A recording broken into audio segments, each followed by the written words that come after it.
Hello, and welcome to Reserve Inspirations D&D, where my friends and I play a sci-fi homebrew version of Dungeons & Dragons for your entertainment.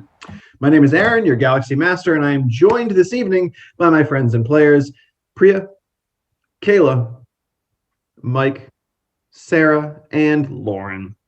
Behind the scenes, as always, we have Andy keeping it ill, sick, nasty to the core. Announcements this week. We air our new shows, get this, not on Mondays anymore. They're going to be on Fridays. So Fridays at 7 to 10 p.m. on Twitch. And it's going to be starting on March 5th. Very exciting stuff. If Fridays don't work for you, that is okay, because you can always watch it on YouTube at your own leisure. And it will now be coming up on YouTube on Tuesdays at 10 a.m. And also, very exciting news, if you would like to be our patron, you can watch the video next morning. You'll have early access. So it's all exciting stuff. And Priya's going to talk a little bit more about the Patreon in a second. Actually, right now. Okay, yeah, sure. Yeah. So we'll start out today's social media talking about Patreon. We've got a Patreon now. If you want to help support us in any way, please consider being a patron. You'll get all sorts of exclusive stuff, like some special bonus episodes, early access to watching the show after it airs on Twitch, and you can get some cool little emotes. And we actually want to know which emotes you guys would like to see first. We have a survey with a couple of options of little icons that you can choose from. So that survey is in all of our social medias. And Priya, what's winning right now? Huh? What's winning right now?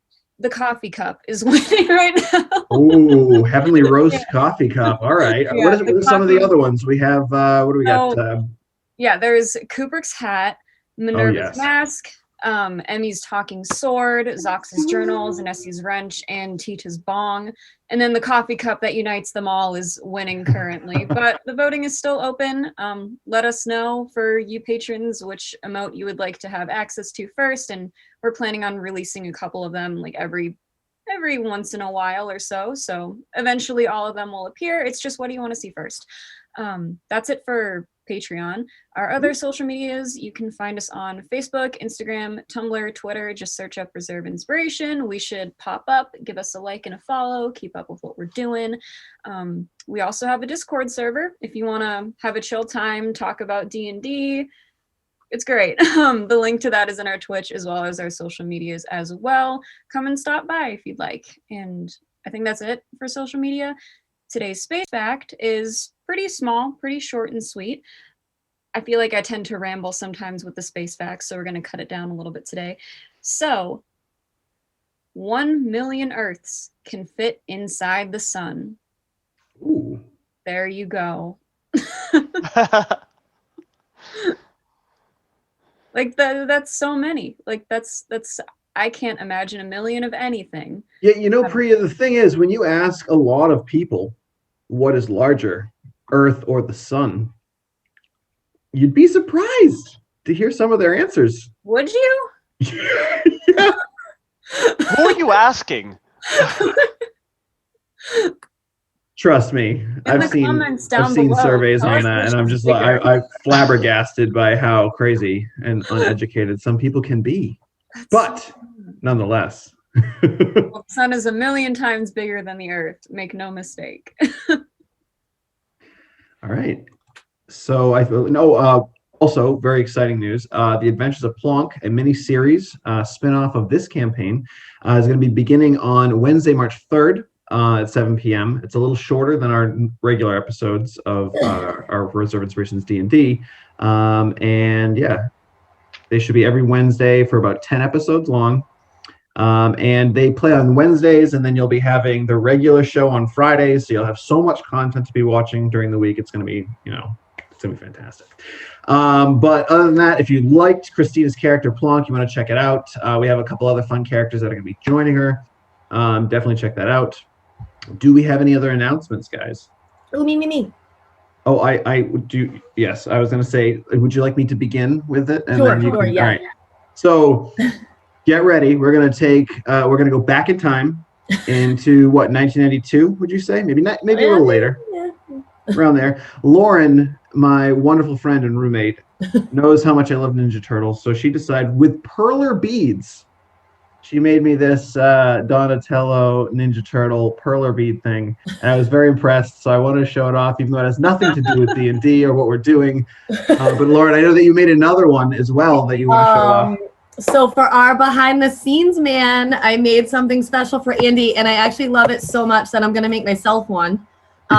So Andy, I'll show it, and then I have a point to make about how I slightly did not follow the pattern as I saw it.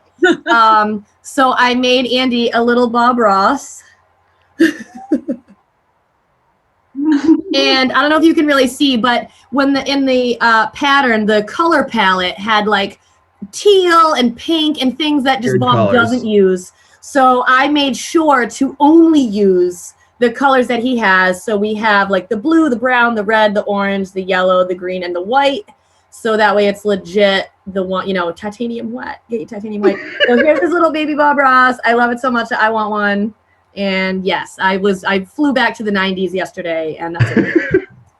I have a question for Lauren. Yes. Can you make a Tita? I think it'd be cute. Yes. Yes. I think we're gonna have to make everyone's characters. Yep. Okay. Yep. Got it. On it. All right. So everyone, everybody. Look forward to see that. Yeah. I could make everyone. We could all have just one. Said that. Yes. I'm so excited. I'm so excited. Sorry, I was just too excited about the Tita. I'm ecstatic. I can't wait. Anyway, all right. All the Excel spreadsheets. No one wants to hear about this. They do want to see the finished product. However, they don't want to hear about this. What they do want to hear is a recap of what happened last time so we can get into this episode. So, last time on Reserve Inspirations D&D, after being fired upon by a squad of fiend fighters, the party took battle positions on the gun 792. Tita and Emmy took to the fighter F1 into the fray while Kubrick maneuvered the gun. Between Zoxa gaining information on the enemy ships and shifting shields, Zanesi pumping power into the shields and cannons, and Minerva firing said cannons, the battle began to turn in their favor quickly. When the fiend fighters realized defeat was inevitable, they began to kamikaze the gun and the F1. Both ships suffered significant hull damage, but nothing too critical. I forgot. One gun got destroyed. Once combat ceased, Minerva and Zanesi made haste for the transport pod where Modi lay unresponsive. Minerva, realizing her healing abilities were not working, called the remainder of the party, minus Kubrick, to see what could be done. While everyone was trying different spells and abilities, Modi began to seize and moan in pain. The area around his eyes began to burn and crack. Jerking violently, he jolted awake, screaming and crying. Now blind, he shared a vision of Azazel in chains being tortured until his death. The being responsible, catching Modi, scorched his face before thrusting him out of the dream. As events culminated, both recent and past, Minerva had a bit of an identity crisis. But with swift reassurance from Zanesi and Modi, a show of camaraderie from Tita, a brief look into Minerva's unmasked eyes by Emmy, and an ultimatum from Zoxa, a semblance of confidence and trust was restored. And that's where we are going to pick up today. Back on the gun 792, I do have that up in roll 20, if Andy would like to bring that up for the audience as well. So currently you are all huddled in the transport pod.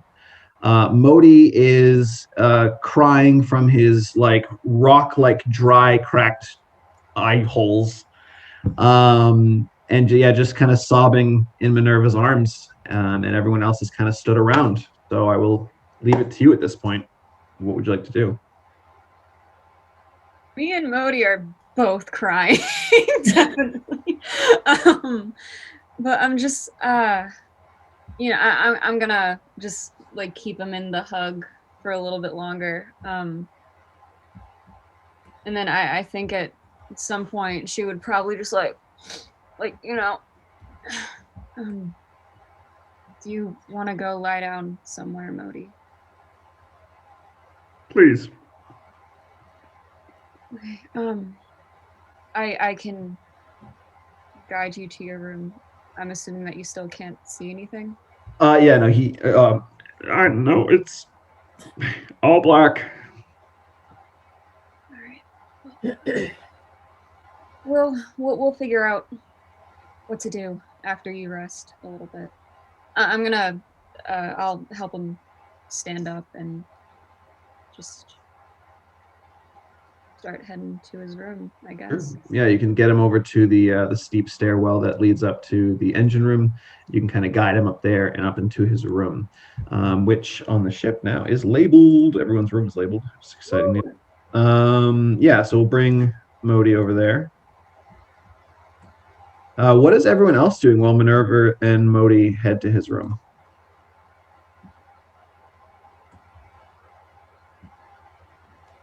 Giving them time to get to their room before I leave. Okay, sure. Nothing else to do in this transport pod. Zenesi, you were carried down here by Minerva. So might need a little help getting back up. So perhaps I will offer some piggybackness for I will take Zin with me up the stairs, and wherever you would like to go, I will deliver you. Tita, give me an athletics check, please. And yeah, Zin, where do you want to go? To my room, I guess. Okay. 15. Okay. Yeah, it's you're not used to dead weight carry, but you just kind of throw over your shoulders, and you use 2 of your hands to hold on to her, while you use the other 2 to climb up this like steep stairwell, kind of like to help yourself maneuver up. And yeah, you make it up there, and then you can get her situated in her chair, and she can make her own way to her room. Okay. So the chair made it up also? I'm sorry? The chair made it up also? I would assume someone's bringing it. Emmy, maybe? Yeah. Yeah. Yeah. Yeah. Okay, so you all head up separately and head to all to your rooms, or? I'm probably going to go eat something. Okay. Your meal was interrupted by... Yeah, I was starting to... It's probably cold. I got to start over. But yeah, I was starting to eat, and then we were getting attacked. So I'm going to go back and continue Put it in the that. microwave. Actually, I'm pretty sure I was in there too. You were, yeah. Go finish my meal as well. All right. So, is there anything that you would like to do to finish out this day? It's probably early evening at this point. I Early evening sounds like a good time for a drink. Indeed. Indubitably. Kubrick, after a while, is like, I haven't heard from anyone in a while. What's going on? Yeah. I'm gonna look around and say, "Did you guys hear something?" And then Tita's gonna be nope. Nothing. I didn't hear a thing. I'm gonna the little communicator in my ear. I'm gonna patch it through to Zenesi. Could you help me explain things to Kubrick if you're up to it? I feel like he needs to know. Yeah, I'll meet you up there. All right, thanks. So I'll start heading up that way then. All right. So you and Zin head to the cockpit. Emmy, drinks? Having drinks? You and Tita? Oh yeah, I'm gonna guess that I hid my alcohol in my room. So. Oh yeah, and I believe Tita, some of your stuff, I think your bag and all your stuff is It's all still laid out on the bed. Just everything's out. So perhaps, maybe I'll go clean that up as well. Drinks while cleaning it up, cool. Zaxa, how about yourself? You just had a little bit to eat. Early evening. Yeah, but gotta go back here. Gotta do some more reading. All right. So you head back to your room. Yes. Sounds good. All right. Minerva and Zenesi, you head to the cockpit. And you know what? I don't think she put her mask back on after the thing with Emmy. Okay. I think she keeps it off for a little bit. Sure, yeah. So you head inside. He kind of like looks back as you walk in. Oh, hey, what's going on? Could you put it in drift for a second, Kubrick? We have to tell you something. Yeah, sure. And he, yeah, kind of turns. What's going on?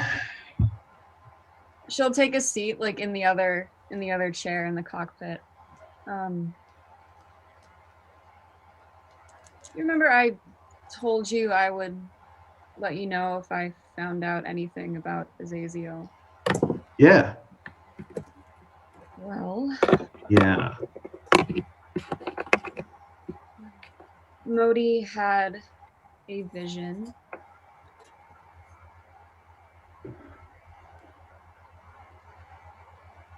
He's gone.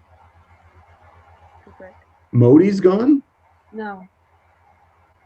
Is it? I mean, he's gone. Modi said that he saw Azazel die. But he's a Solar. I know. What the heck? I don't know if it's true. I don't know what actually happened, but whatever the creature was that did it to Azazel, it hurt Modi pretty bad. After he came out of the vision, he was burned. Like, just Like burned? his eyes. Did I can heal him. I tried. I tried my own magic. No one else had any other medicine that could. I have something I can try. You do? I do. I don't know that it'll work, but I can try it. It's, these new, I haven't even really used any of these abilities, but there's something that Ayun has shown me that I think maybe would work. I don't know. I can try it. Don't get too hopeful, but by all means, lead the way. Yeah, and he's going to just run out of the room. I'm gonna run after him. Let me see. This is going to be...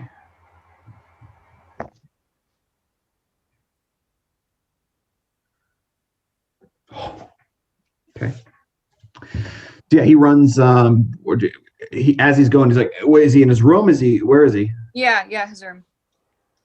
And he runs to Modi's room, kind of goes in, and he's like, "Oh!" Like as he walks in, you can see his reaction to Modi's face. He's like, "Oh!" And he will go over and he's like, "Modi, it's Cooper. I don't know if you can see me or whatever, but I want to try something on you. I don't know that it'll work, but it might."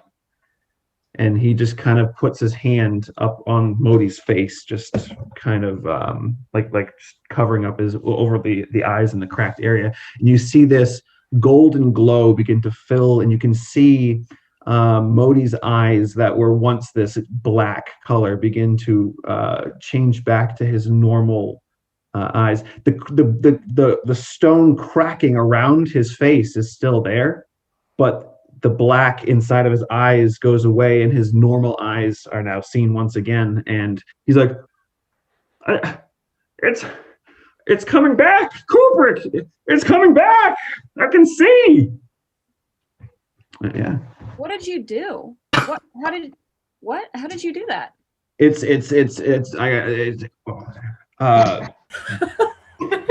Ayun taught me this. It's like this restoration thing that I can do. It's I don't know. She told me it can, cures like deaf and blindness and whatever. So I figured if he was blind, I could try it.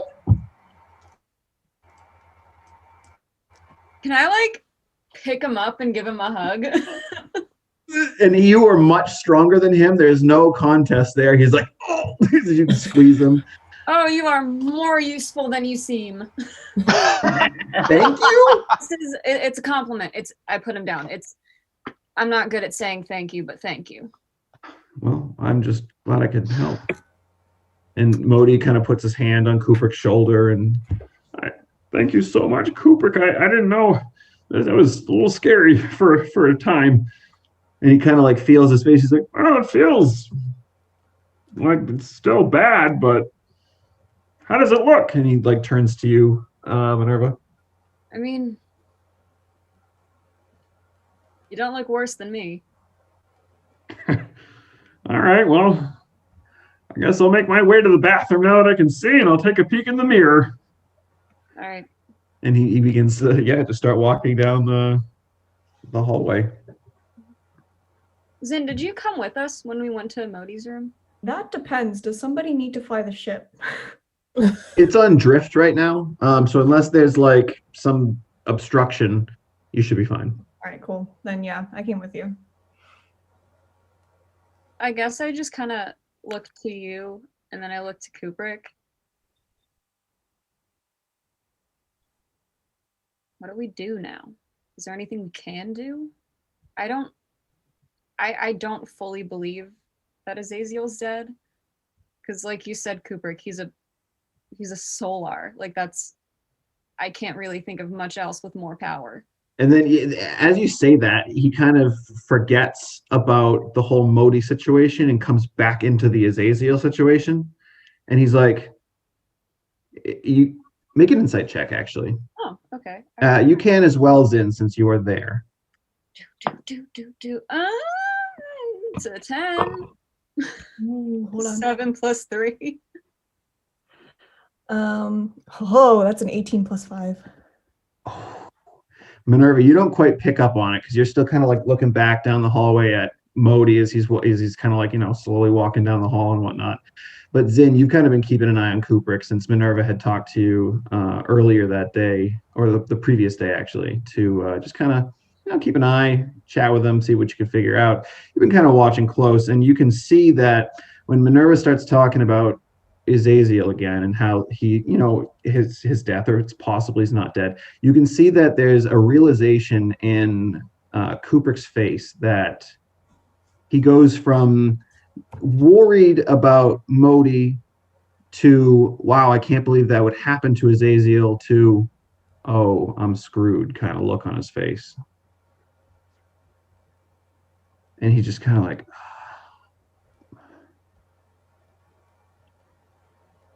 more so he's worried about something for himself, not more that he's worried about Azazel.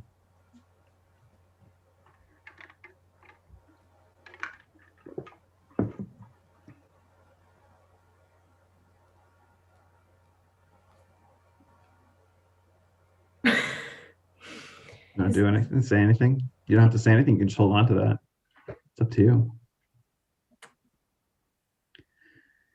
Cooper's like, well, I guess if you find anything out, let me know. I'm gonna grab something to eat and head to the cockpit. It looked like you said something, but I didn't hear you. I didn't. I was trying to think of something to say, but there's not really. He's gonna leave you two in Modi's room. So if you wanted to say anything to Minerva, now's the time, as he steps away.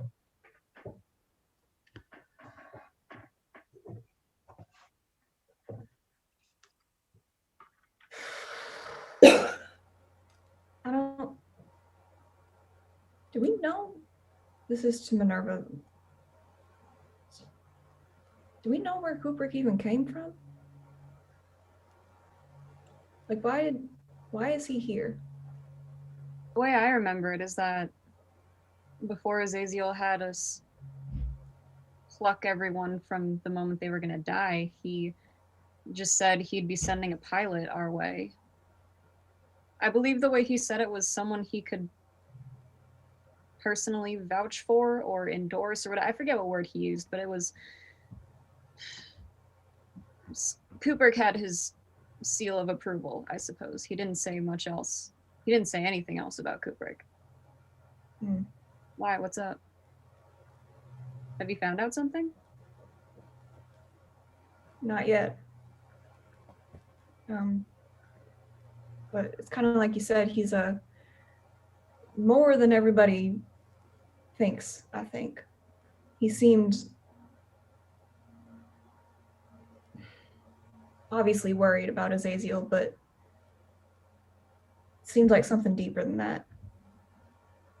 What do you mean? Just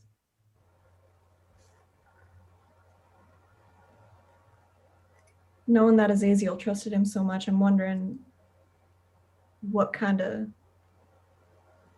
relationship I guess he had with him based on what just happened with Modi, and he seemed very personally upset about Azazel, kind of like he's in trouble almost. This new look is going to take some getting used to as Modi comes back into the room. All right, it's interesting looking. I don't think it's that bad. I mean, you can tell people they should have seen the other guy. I was looking at the bright side, man. Well, that was a joke, by the way. Okay, yeah. She actually does laugh a little bit at that. And you still have your mask off too, right? Yeah. Yeah, he's just like, it's been some time since I've seen you without that mask. Yeah, I don't You're know. controlling it okay? For now. Who knows how long that's going to last with everything that's been going on today, but Emmy asked me to see me, and I don't know, I guess if I want to actually prove that I'm trustworthy, maybe I should be seen a little bit more. But rest assured, if anything happens and I feel like I can't control it again, I'll just run out of whatever room I'm in. It's no big deal.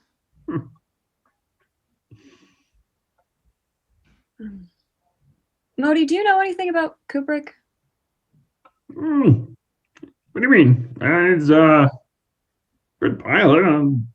I met him briefly on the Halo ship when Azazel sent him to us. You know, when Zinn was getting the gun ready and whatnot. Yeah. Other than that, I haven't seen him before. I guess we're just sort of wondering where he came from. I don't know. Why don't you just ask him? I look at Zinn. Should you do it or should I do it? Because I think it's a good idea, but... I mean, I'd be happy to do it if you don't want to, but it's up to you. Well, if you want me to go with you, I will, but I also might need to go do some other stuff too. But if you need company, I'd be happy to go. Oh, I'm starving. I'm gonna get something to eat. Sounds like a good plan. Yeah, and he's gonna step out and head toward the mess. What are the two of you doing now? Anything, or is it just kind of calling it an evening at this point? I just look at Zinn. It's your call. If you want me to help unravel Kubrick's secret or not.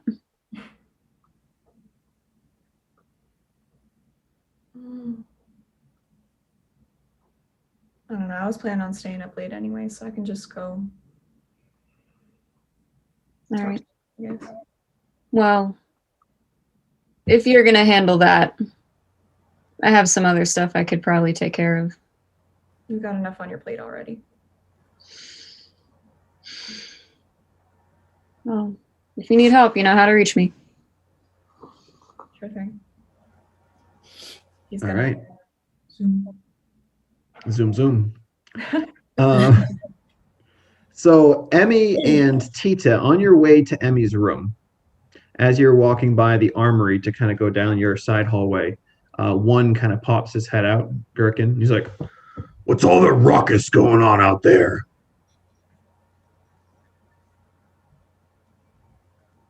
I'm just gonna look at Emmy because I could care less about talking to him. So I'm gonna be like, if you want to answer him, go ahead. But like, it's just like I'm gonna look at him, look at her, and then just continue walking. He's just, and he's large, so he's kind of like through that door. He's kind of like poking himself lowered through to be like, well, speak up. What's going on? Like Emmy's gonna make sure she's just far enough where he can't grab her. Okay.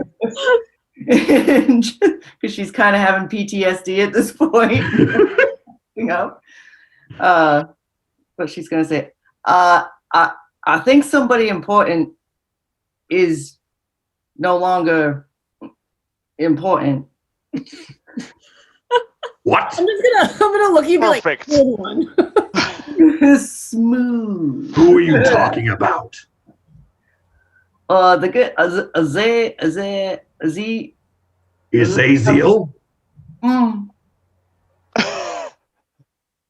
Yeah, man, he like bit the dust. Impossible. It could just be a rumor. This is fantastic news if it's actually true. Then that means it's totally bad news if you think it's good news. Why, sir, would you call that good news? Well, he's the one who took Nolga Team and Minerva from me in the first place. So, but like if he's dead, doesn't that mean he can't tell you where she is? Minerva's gonna find her. Azazel's dead, which means he can't take them back. He got what he deserved. Okay. He just goes back into the like armory and closes the door. That is a serious man.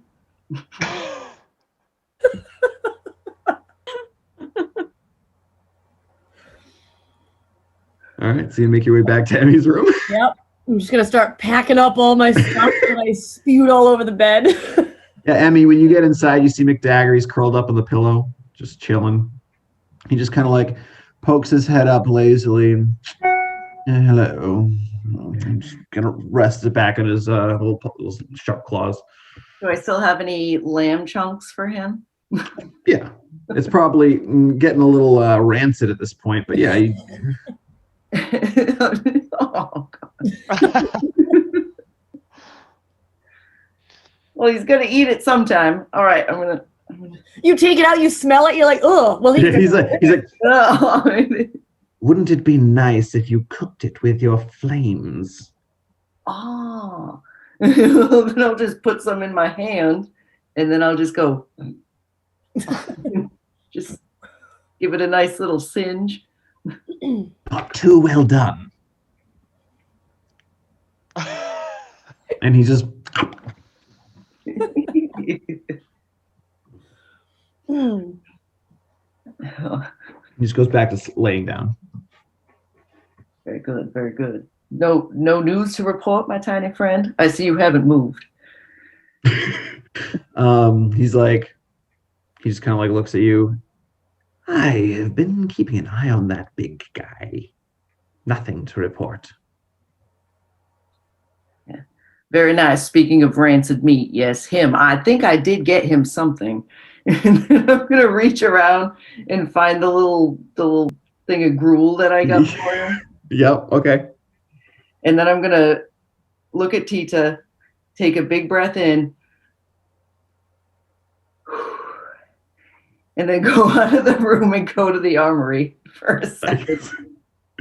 I'm gonna like, creep out. I'm not gonna like follow her super close, but like I want to be nosy. So I'm gonna like follow, but just enough that I can see, but like that he can't see me. Are you trying to be stealthy? Sure. Well, no, she knows I'm following her. I just don't want him to see me, so I'm just gonna stay like around. So you're trying to be stealthy from him then? Sure. Yep. Make a stealth check.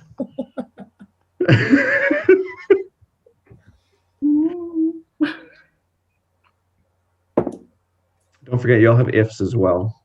Well, I rolled a 15 plus 2, so 17.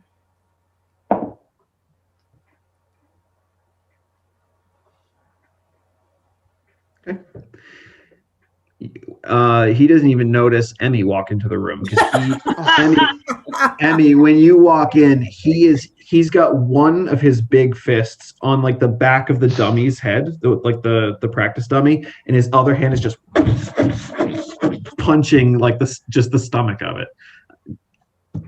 Like obliterate. He doesn't see you come in at all. All right, so big emphatic gulp, like, oh. I'm just gonna say, excuse me. He kind of like turns. What?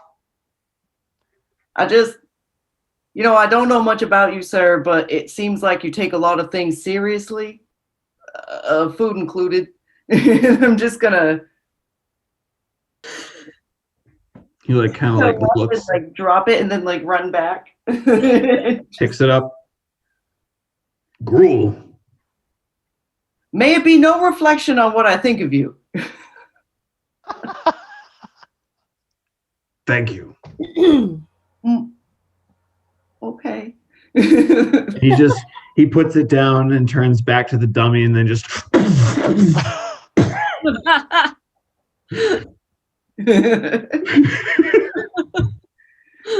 Then I'm gonna look at Tita and go, well, that went better than I expected. Well, I mean, you're alive, so yeah. That is a very serious man. I don't do well with serious. So Tita, you just clean up. Yeah, I gotta pack up my things. Okay. Yeah, as you're putting everything back in, you're having a tough time to like try to play Jenga. Now it just doesn't go back. All right. Zoxa, anything that you're doing in your room? I am trying to take all of the notes that I have and condense them into the new journal I just got from Emmy. Oh, okay. So I could have one thing instead of many things. All right. I'm slowly infecting you all. All right. Zin, did you have anything else you wanted to do this evening? I know you said you had a bunch of things that you wanted to look into. Yeah. It's getting kind of late. It's probably maybe like 8 or 9 at this point.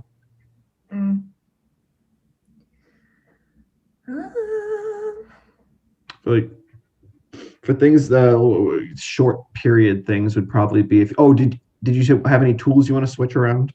Yeah, I want to do that. I think I'll talk to Kubrick tomorrow. But yeah, she's gonna use her right tool for the job thing, and she's gonna switch over her thieves' tools to Tinker's tools. Okay. Oh yes, Tinker's tools, very important for fixing the ship. I realized that about 1 second into that battle. So yeah, she's gonna go and do that. Sure. So yeah, by the time you're finished doing that, it's getting close to like 10. It's pushing around 10. Did you want to stay up late doing anything, or are you good for the night? Good night.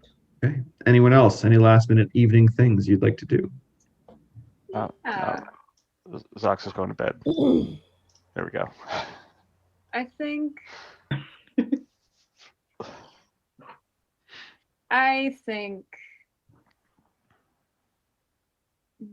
Minerva is gonna go just try to let everything out and go hit stuff. So she's gonna go to the armory for a little bit.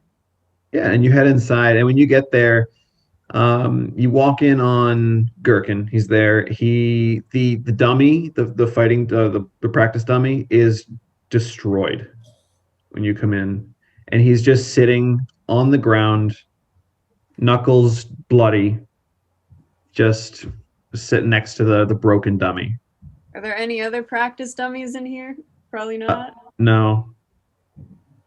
All right. She already like has like a sword in each hand. Like she walked in like ready, and she just kind of looks at the dummy and then looks at number 1 and is like, I was gonna use that. Thanks. You want to use me? And he kind of like stands up and towers over you. I'll go easy. Not like I'm gonna need it, but if you do kill me, I'm not gonna be able to find your wife. So I'm not gonna kill you. Maybe just beat you into submission. He kind of like cracks his knuckles. The last time we fought, you ran away from me. What makes you think I'm not gonna kill you if we fight? Well, the odds are a little more even this time. It's not 2 versus 4 or 5, so let's see what you're made of. But you can't kill me. I don't know if I have anything to lose by killing you. You're not gonna kill me. Let's go. You can certainly try. Let's go. All right, roll initiative. All right.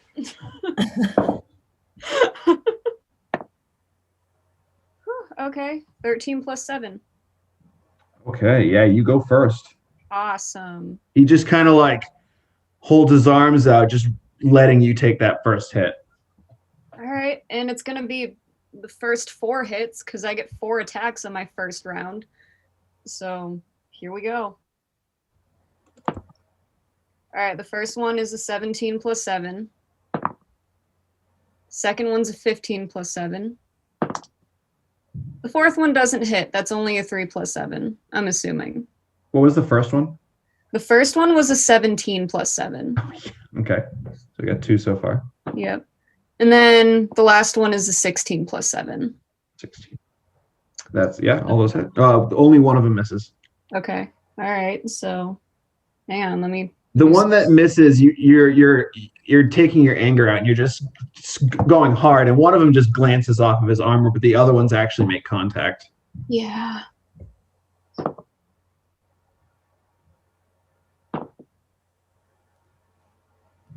It's going to be 23 points of damage. Okay.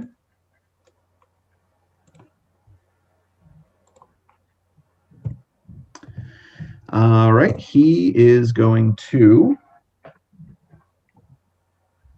He's going to smile at you, baring his teeth, and be like, "Not bad, but watch this." And he is going to come at you with these heavy gauntlets that he's wearing. And he is going to make 4 strikes on you as well. All right. First one is a natural 19 plus 8. You know, just barely. Yeah. No. Yeah, I figured. So that's going to be... All right. So here, get ready, because some of this is radiant, some of it's fire. Okay. So we got 7 points of bludgeoning damage. Okay. 2 points of fire damage. Okay. And 2 points of radiant damage. Which equals 1 because I'm resistant. Correct. Second attack. Oh, sorry. Stunning strike for a key point. Constitution saving throw. Constitution save. All right. Oh, that's going to be a 19 plus 3. Oh, so he tries to hit you in the side where he thinks he might be able to hit a nerve and kind of get you to tweak for a second, but you're able to kind of turn yourself just in time, and he kind of glances off the armor a bit and is not able to hit you where he wanted to. He still does a decent amount of damage. Second strike is a natural 18 plus 8, 26. Yep. That's going to be, what is it? 8 points of bludgeoning damage, 1 radiant, which is negated, and 3 points of fire. Okay. Stunning strike.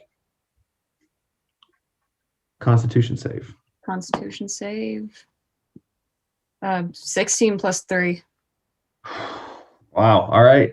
Now you see him kind of like, you see the slightest bit of frustration as his second attack. He tries to do the same thing, and it still isn't working for him.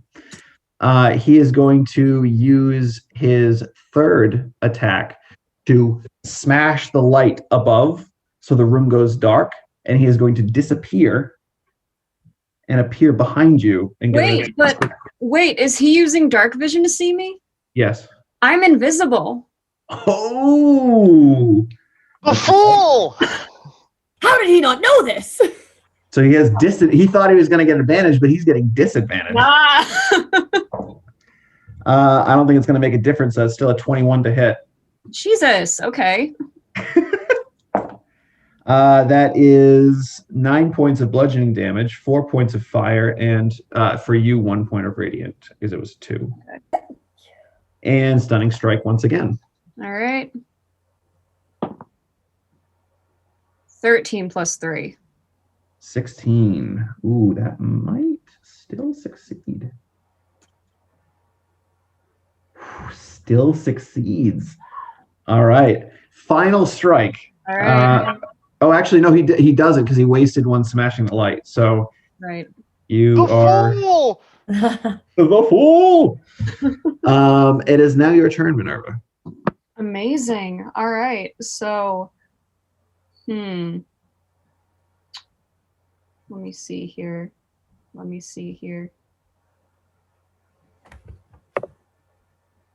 I am going to use my bonus action to cast Zephyr Strike on myself. I'm going to get out of melee range. I'm just going to disappear into the dark, and I don't provoke an opportunity attack because of Zephyr Strike.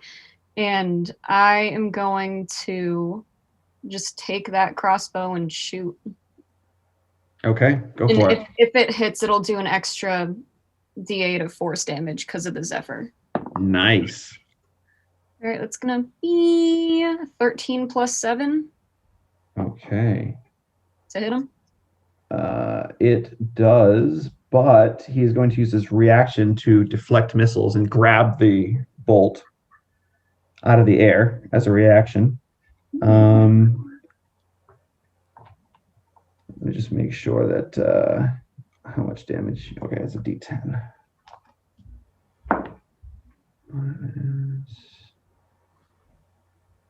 What's the total damage?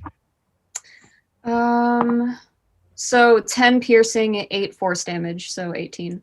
18. All right, so he takes 6. And he kind of just, you see the bolt sinks into him a little bit, but he grabs it before the full force, and he just kind of pulls it out and just keeps that smile on his face. Right. Anything else? I remember we talked about this once. I can't actually toot shoe bolts if I take the attack action, right? You would have to use a bonus action to reload. Yeah, okay, so no. Since I used if Zin has a thing that she has like an ability she can give you that allows you to reload for free, where therefore you can fire twice and continue to use your bonus action for something else, but you don't have that right now. So all right, yeah, no. Just the one? Yeah, let me just check. Okay, yeah, that is another action. All right. So, yeah, but she's also slunk away into the dark somewhere. So if the lights are still out, his attacks are still a disadvantage. Okay. So as he's now searching around frantically in the dark, you see him just kind of focus, and his beard burns extremely bright and strong, and the light radius increases in the room, allowing him to see you. And he's going to move right up. And he's going to unleash 4 attacks again. First attack. That might. 17. Yeah, that hits. Hits, okay. That is 6 bludgeoning, 2 fire, and with your reduction, 1 radiant. Okay. Second attack. Stunning strike. It's gonna keep trying it, even if. 16 plus 3. Oh man! I've seen how Tita fights, my dude. I know what this is. Second attack, he tries to strike, and you kind of dodge down and completely whiffs. And then he's going to attempt. He's going to use another key point. He's going for key points so quickly. That is a 19 to hit. Yeah. Okay. That is 9 bludgeoning for you, 2 radiant and 1 fire. Okay. Stunning strike, and this is his last key point. All right. Actually, so no, he has 1 more. Okay. Yeah. No. No. No. It's a All right. 7. Yep. So his next two have advantage. I think she's gonna just say under her breath before he does that, I yield. He still knocks you out, but then you come to moments later with just, you feel this radiant energy just around, coming from his hand. It's just beaming down over you. Not bad, Minerva. It's been a while. And he kind of grabs your forearm and lifts you up.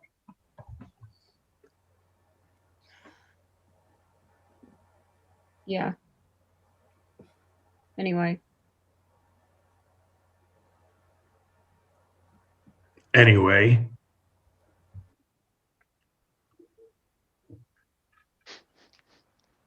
Yeah, he's just going to turn and kind of go sit back down where he was.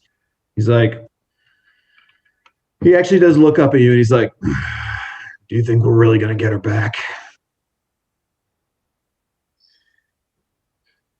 It depends. What exactly are we heading into? I don't know for sure, but like I said, Gith Yankee and Gith Zerai working together. It's not a good sign for us. All right, so let's talk numbers then. How many of them versus how many of us? Again, don't know.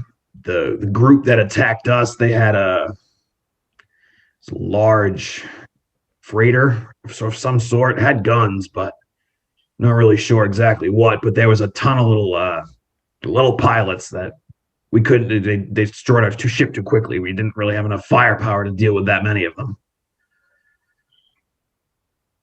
Okay, so would you say that a fight maybe isn't our best option? Much as I would love to wring their necks, I don't think we're gonna get out of a fight with them. Okay. Especially if we take it to their, whatever their main ship is. I fear that little one that I was talking about was not their main ship. Okay, so second question. Are they going to recognize you should we walk into their ship? Maybe. Maybe not. I'm pretty unique. So what? Okay. I was going to say, not many people like me. No. So what I'm wondering is, would it be more advantageous for you to stay in this ship in a hideout? Let me and everyone else take care of it. If it's the only way, then I'll do that. But I would rather be with you. Well, if you don't think they'll try to kill you or capture you on sight, then the more power, the better. But if that's what we're looking at, and we need something more stealthy, I don't know if stealth is your game. You don't know stealth is my game? It's not. No. I'm very big, I'm very loud and clunky. And he like bangs his metal armor. Yeah, proving my point. I'll stay behind if you want me to. We'll all have to talk about it tomorrow, I guess, or whenever it is that we make the plan and get there. Yeah. What do we have? 3 days left. Yeah. All right. I'm gonna get some rest. Why did you think that Azazel took my memories? It's been bothering me since you said that while I was on that ship with you in the Order. I always thought it was an angel or a solar of some sort. But why? Well, because I thought I saw a golden light take Nolgatane. I didn't know if it was you or something else, but after speaking with her, after restoring her memories, I do know that Azazel is the one who took them. He probably took yours too. In fact, I'm almost certain of it. You get enough money, you can get the same crystal that I got for Nolgatame. We can get your memories back, but it's not cheap. I don't know if I really care about getting them back so much as I want to understand why. What would be the point in wiping either of our minds? That's what I can't understand. Would you have worked for him if he didn't?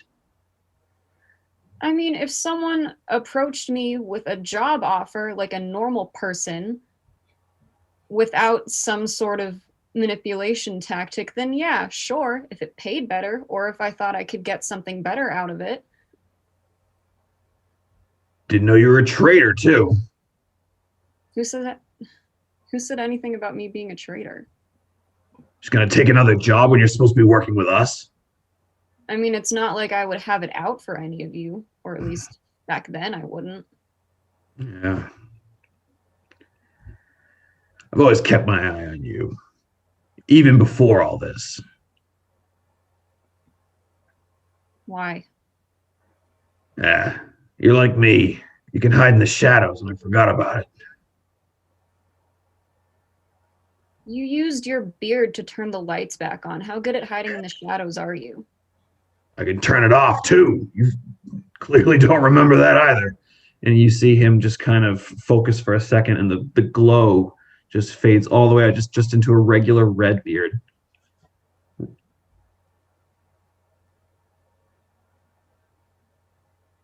I'm nothing like you. I wouldn't torture people. I still remember what you did to my friend. And if you think I'm ever going to trust you, that's not going to happen. I don't expect you to. Maybe if you get your memories back, you will. But the way things are looking right now, I don't expect it. Don't expect me to get them back, or don't expect me to trust you? I don't expect you to trust me. If you want, I will do everything I can to help you get them back, because what he did to you is unacceptable. What he did to Nolgatame was unacceptable. He took you against your will, took your memories, and then just made you do his bidding. I at least asked you to join, and you wanted to. But if I had wanted to leave, would you let me? If Azazel approached me with a job offer instead of kidnapping me and wiping my mind, and I wanted to go, would you let me, or would you consider me a traitor? Because if you wouldn't, I don't see how you're that much different from him. I feel like not just myself, but the team would have been hurt. I wouldn't have wanted you to have left, but can't really. I guess it could stop you, but it's not worth it. I would expect that if you had left, you wouldn't have told any of our secrets. So that I could trust you with for, I know. Well, that's reassuring, I guess. But I know it's hard. I know you don't know me as like I know you. I get that that's difficult. And I don't expect you to ever trust me.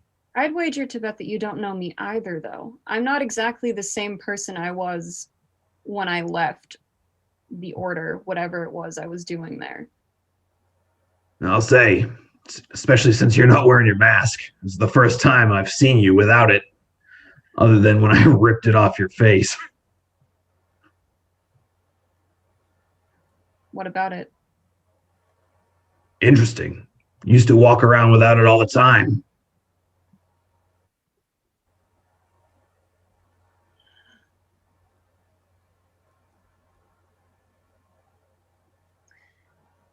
If you're right about all of this, about If I'm right, if you're right, my memory still serves me. no, about Azazel. I am right. I trust Nolgatame. I don't know what to believe anymore, but if you are right about this, I wanted to kill him myself, I think. but not before I got answers. And that's not going to happen now because, well, he's dead, or he might be dead. I don't really believe it, but...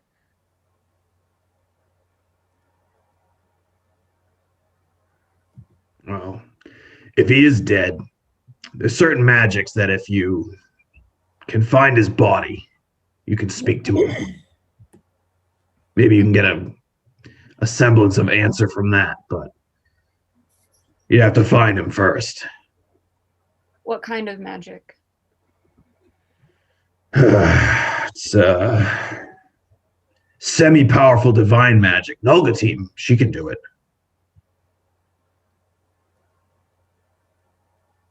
Interesting.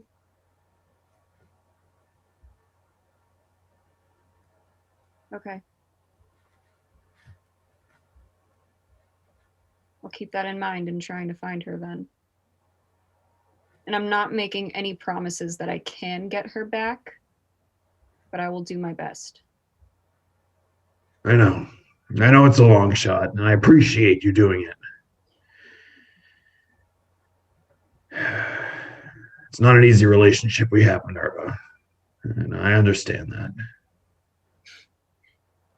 That's a bit of an understatement, don't you think? Yeah, I do. Whatever. If this works, you owe me. How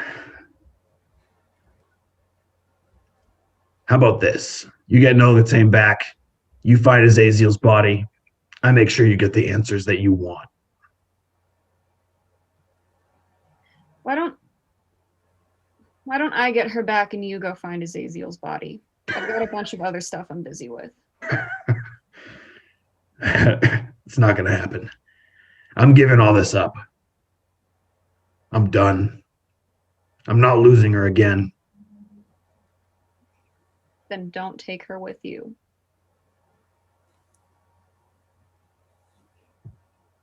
Make a persuasion check. Yeah. With disadvantage. Disadvantage? Okay. Okay, with disadvantage, that's still a 13 plus 3.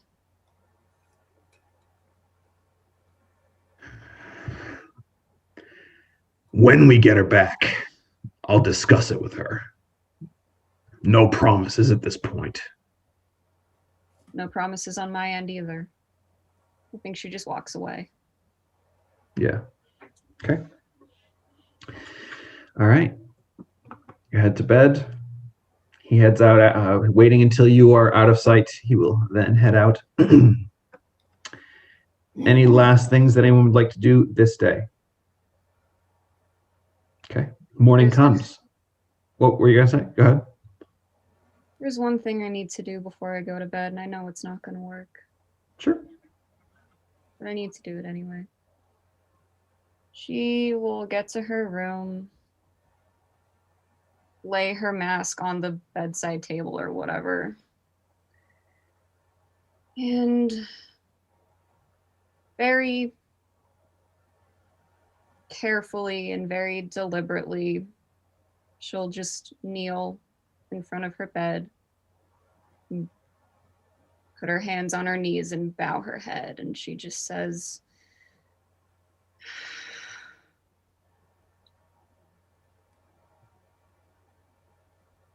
Azazel. Modron says you're dead, but I can't really accept that.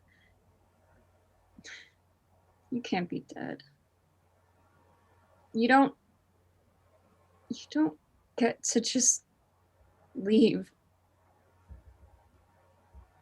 If there's a scrap of you that is still alive, you need to appear right now.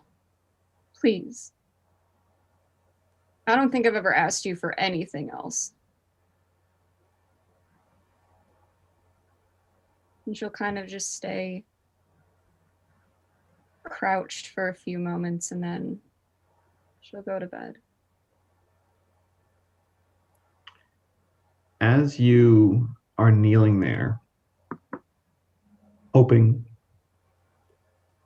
Literally praying. I was going to say praying, which is odd You feel a connection begin to form, but you don't feel the same radiant glow you generally feel. Instead, it's cold. It's dark. And you see, as you're trying to, even in this darkness with your dark vision, you're trying to make any type of shape out, and you're having a tough time, but then you see, just in the darkness, a big, grinning, curling smile and two burning red eyes. You just see it here.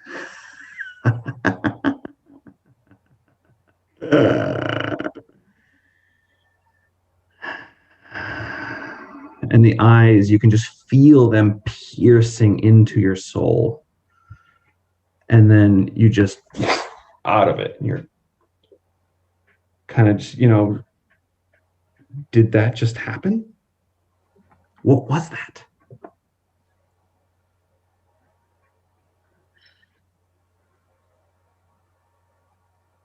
She can still see when she wakes up. Yes. Okay. She'll go back to bed. Okay. Morning comes. Minerva, you have a restless sleep, tossing and turning. Wake up with a cold sweat at one point and have like some chills, and you have to kind of breathe, take a moment, and you can eventually get back to sleep. Everyone else, uneventful evening. You all wake whenever it is comfortable for you to wake, and it is a new day. There are today, including today, there are 3 days until you should be reaching your destination. So I would like to ask, what would you like to do? I know all of you have different things that you would like to complete in these vacant time slots. So let's hear it. Who wants to go first? Let's hear it, he says. Tita, why don't you go first? What do you want to do? So during this time, I would like to take my piece of Genevieve and my piece of Rizzoli and all of the sand that is necessary, because I have quite a bit that I stole from Fairchild. And I would like to, if possible, with Emmy's help of flame, form some sort of like Frankenbong with like the bottom of Rizzoli and... Now I know you are proficient with the glass blower's tools. Yes. I did purchase whatever I needed to purchase before you did. We left. So I did. Yes. So Emmy, you're helping out. You're going to be given the heat for this? Yeah. Okay. So Tita, you're not unfamiliar with making bongs. You've done this a few times. Would hope not. Plenty of times. So give me, with Emmy's help as well, heating it up and getting the, everything. I'm not a professional with glass blowing, so I don't really know what's going on. But I mean, you have to heat the thing. And I don't think I'm also a professional. So. But yeah, so between the two of you, I would like you to make a dexterity check. Can't I just... well, actually, it's going to be your glass blower's tools, which is your proficiency bonus, which I think is 3, plus your dexterity modifier, and that's your bonus for this. 2. So I'm rolling and I'm adding 5. Is that what you're telling me? Yep. Just me. Yeah. And I'm doing it with advantage or no? You are doing it with advantage because Emmy's helping you.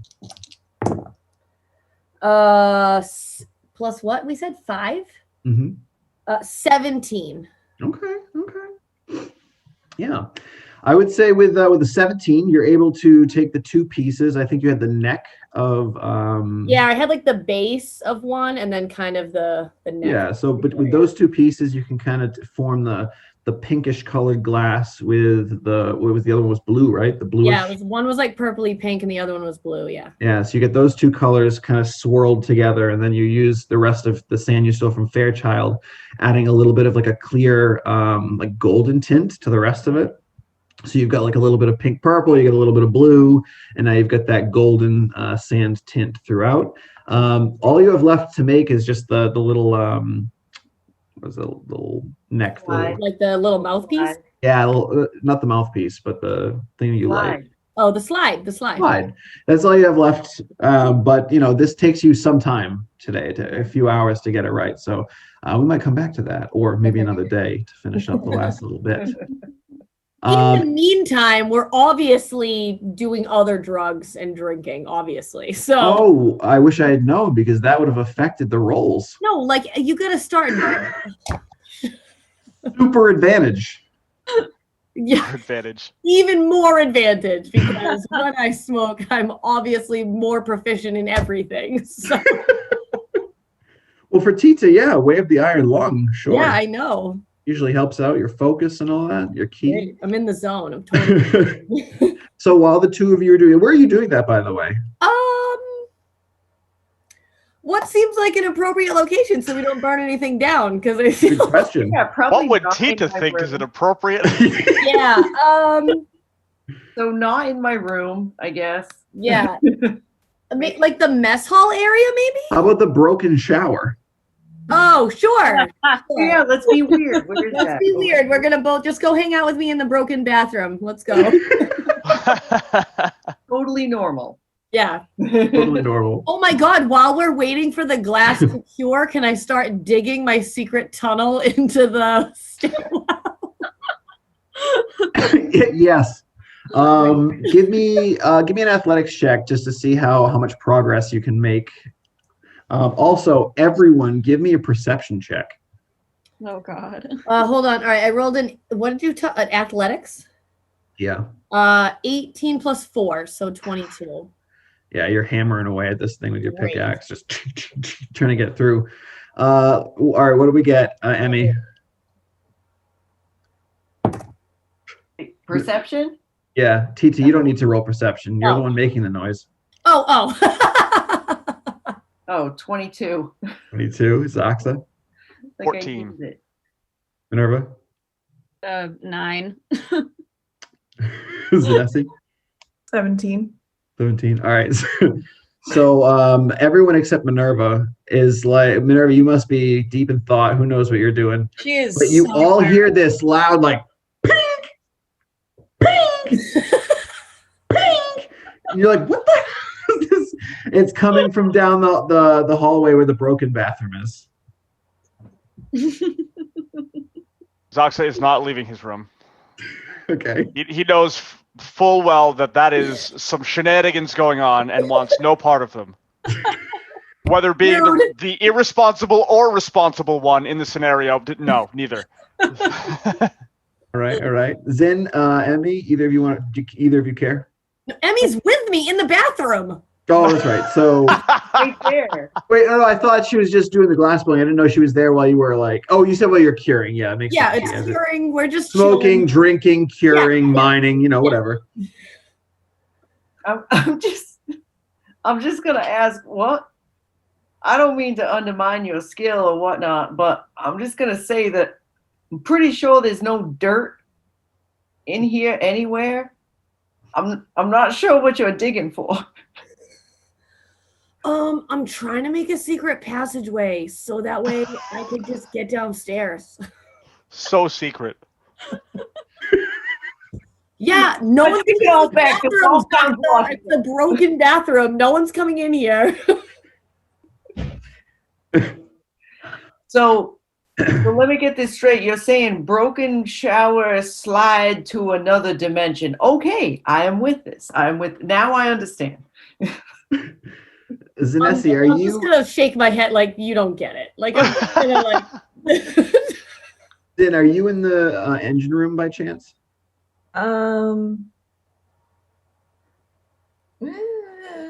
Probably not. Okay. I was just gonna say, because if you were, the sound would be insanely loud because it's literally the wall she's digging through is the wall that will eventually come through to that side. Nice. Yep. Okay, cool. Yeah. No, she's currently in her bedroom still, and she's kind of smacking her face with the pinging. Because I swear to God, How many things am I going to have to fix that are not necessary to break? Well, I want to see if Modi or Kubrick heard this. Oh, okay. Kubrick comes running. He says, guys, something's going. What I hear? What's going on with the ship? I hear all these crazy noises, and he's like running through the halls. Where's this coming from? Oh, whoop whoop! Here they come. He runs to the engine room, and he's like, he just runs by everyone. He hears the noise in the wall, starts running around the other hallway. Eventually, makes his way to the bathroom where you guys are, and he's like, "What are you two doing?" Tita, why are you making a hole in the wall? Nunya. Well, it kind of is, because if you hit any circuits or wiring or literally anything, you could shut the ship down. Green, I dig for like a living, okay? I think I know how to be careful for as I'm doing it. I'm like, no, just I think I know what to look out for. Everything's cool, man. You can totally go. Emmy's gonna scurry out of the room real quick and go to her room and grab the little sheriff's badge that she bought for Kubrick and come running back over and just say, wait, can I see? Do you run back into the room so can I see? Because I'm for sure I'm probably going to comment. So. This couldn't be more fitting than right now. Get to his jacket. Ow. You're fine. Stop it. You're a man of the law, clearly. Or are you? Gets his hat and just walks out. Good choice for him. Yeah. I'm just gonna Ping! What's that guy's deal? Yeah. What's wrong with him? Come on, break the ship. Zanesi, what are you doing? Yeah, at a certain point, there is so much pinging that she leaves her bedroom and goes to the sound. And eventually, when she finds it, she'll open the door and be like, listen, I admire your ingenuity. No idea what you're doing. I'm like, I admire your ingenuity. I'm like, I just like do like a like a, with my vest. I'm like, yeah. I am not one to discourage creativity, but please do not break anything that needs to be fixed. Please. I'm trying to make a secret tunnel. You know what? This might actually be good for you because you could probably just slide down because there's not going to have stairs.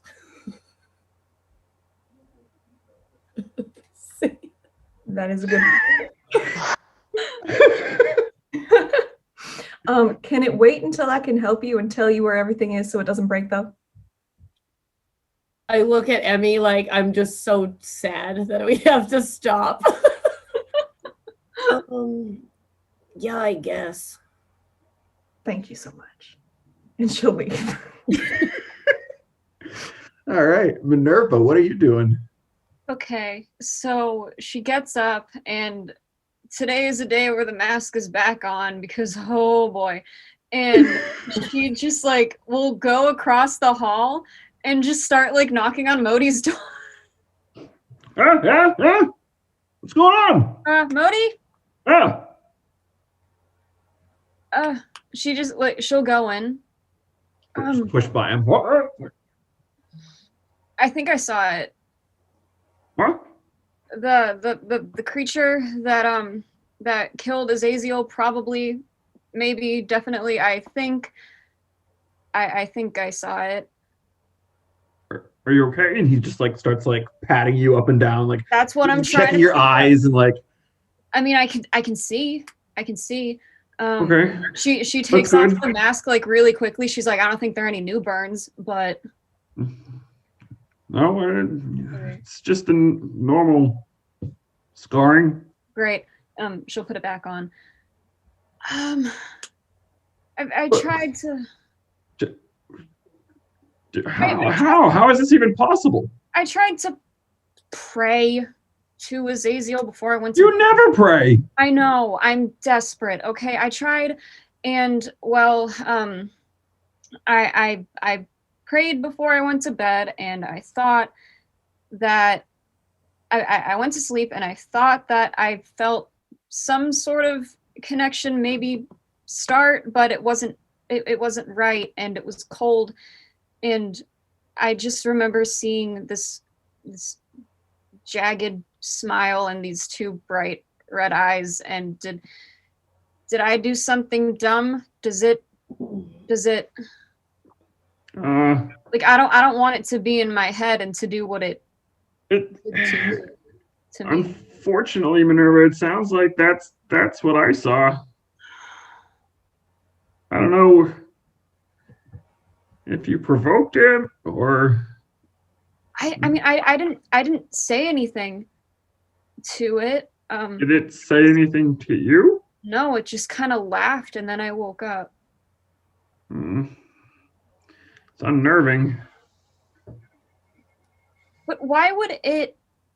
Because I was trying to reach Azazel, and I mean I don't really know how praying works, but can that just happen where something else picks up the phone like that? Is that normal? Not that I knew of. I don't really do a ton of praying myself, but I don't know. So what's the next move? Do I not sleep? I'm pretty good at not sleeping, actually. I've done it before. Well, you should probably sleep. We're about to go deal with pirates. Gith Yankee pirates. I feel like you're probably going to want to, be, on your best level of. Don't be exhausted. But my concern is, again, I don't really know how this stuff works. This would actually be a really good time to have Onlum around. I don't really know how this whole praying thing works, but it sort of feels like I reached out and was the one to make some sort of connection with it, and I don't want it to be there when I dream again.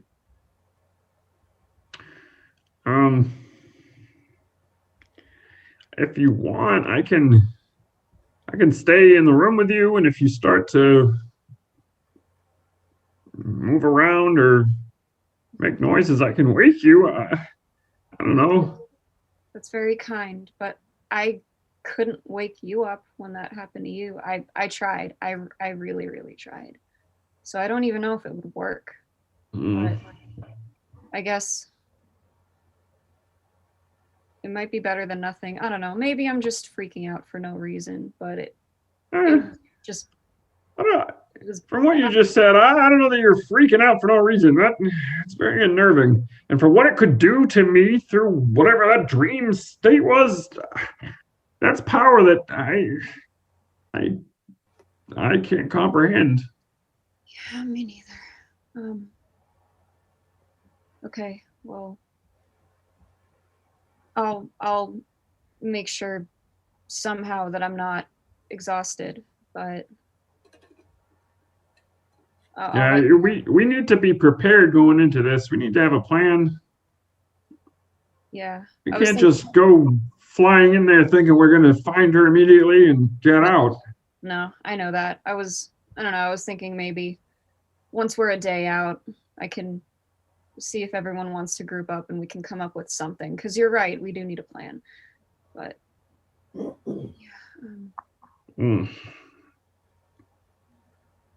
Well, was it dumb to do that? I feel so stupid. Well, you needed to know for yourself, and do you think you got your answer? I don't know. Because, I mean, it felt cold, but I don't know if that's the same as dead, because at first it did feel like maybe I could talk to Azazel, but well, that didn't happen. I I don't know. I guess now I just have to wait and see if something happens, but I don't like doing that. The waiting game is never fun. No. Okay, I'm gonna go make some coffee. Do you want coffee? Please. Let's go. He'll follow you in. Zaxa, what are you doing? Zoxa has an idea that because of things he doesn't know, he thinks is a great idea, when in truth it's a pointless idea. But he's going to do it anyway. So he needs to find Modi right now. Okay. Yeah. So he will go across the hall and knock on his door. Sure. Yeah, you knock on the door. Modi, I think I have something for you. And as you are knocking on the door, Minerva opens the door, as about to head out to go get coffee with Modi. Is Modi in here? I'm here. We're getting coffee. You want some coffee, Zaxa? Walk past Minerva. Modi, all right. Look, I have an idea of a thing to... Wait, can I see that his eyes are like he's seeing me? Yeah. What's your passive? Perception? Yeah. 11. Yeah. You're looking directly at him. So you're probably super excited at first, and then as you're talking, you kind of notice that his eyes look normal. Actually, hold on. Not completely blackened again. Am I gonna... Oh, yeah. Okay. I was like, oh, what? Are you... Can you see? Kubrick helped me. He had some radiant energy that he was able to channel. Oh, like your healing abilities. I think it's a little different. More of like a restorative magic instead of like healing. You're sure it was Kubrick? It was Kubrick. I saw it. Interesting. He's just going to put his face in his book and immediately walk out and walk to the front of the ship. On your way to go see Kubrick? Oh, yeah. And on your way there, we're going to take a quick break. So we'll pick right back up on your way over to Kubrick when we get back. Everyone enjoy the bios, and we will be back shortly. Alright, a lot's happened, but I don't want to talk about it more than I have to. Here's all I have to report. After accidentally releasing the entity from the center of the elemental chaos, my crew and I traveled to the planet Isgard to make some repairs on our ship. Isgard used to be my home before I lived on the Halo ship with the Spite team, a tactical team of 6 Asimar created by the angelic solar of knowledge, Azaziel. So setting foot on Isgard felt like a much-needed return at first. Of course, it wasn't too long before I ran into trouble. As some of my allies have surely been able to figure out by now, I have a memory issue, to put it lightly. On Isgard, I encountered someone who claimed to recognize me, and what were his words? "I'll kill you if I ever see you again?" Something like that. I had no idea who this person was, but he wore a mask very similar to mine, and he was very, very angry. Turns out he was called Number 1 and was the leader of an organization known as the Obsidian Order. I apparently used to serve this order, going by the designation Number 6. I'm glad I chose a better name for myself once I woke up. Anyway, despite Number 1 threatening to end my life should he see me again, I allowed myself to be captured by the Order with the intent of deceiving them and rescuing another one of my allies they had wrongfully captured. Little did I know that my own crew was mounting their own rescue mission for me. And I supposed it all worked out in the end. A ship with my own crew caught up to the ship I was on with the Obsidian Order just as we all came to the wreckage of a third ship. Unfortunately, it was one I recognized, the Halo ship with my former Spite team. It had been torn apart by a gargantuan earth elemental. A few of my teammates, well, I'm not sure if I even could have protected them if I was there. I did find one of my teammates alive and awake, though, Nolgatame. Apparently, she used to work for the Obsidian Order too, under the name Number 4. Violent, angry, a drunk for power, Number 1 was relentless in finding her. I got to Nolgatame first, but I still couldn't stop her from joining him. She was very important to him, and he was able to restore her memories. All that time I knew her on the Halo ship, I hadn't even known her memories were gone too. A fight ensued. Number 1 deemed me more a nuisance than an ally, and tried to make good on his word of killing me. Now, I may be the one who's not able to remember much, but clearly he forgot how much of a fight I can give. He ran away in the end. Teleported away, actually, with with number 4 by his side. I have no idea where either of them are now, but I convinced one of number 1's allies to abandon him and join me, and my crew killed the rest of his order in their endeavor to rescue me. So, if I do cross paths with number 1 again, well, I just hope it's not soon. But anyway, 1 and 4 retreated, my crew had found me, and the Halo ship was in pieces. Olve was dead. Onlum was dead. Zanesi was close to being dead when I found her, but we managed to get her to safety. I thought that Modi was dead for quite a while too, but turns out he wasn't on the Halo when it got attacked.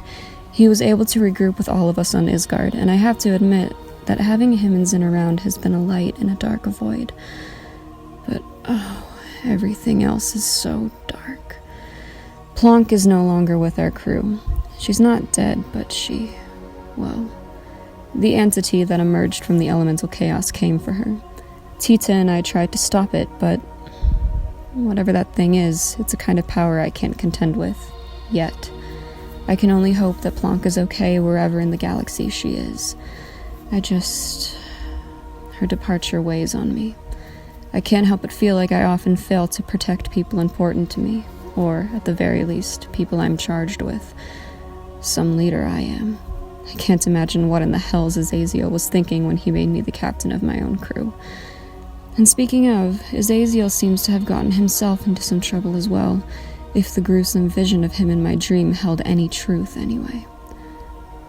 But I don't know how to feel, because now I have reason to believe that he took my memories.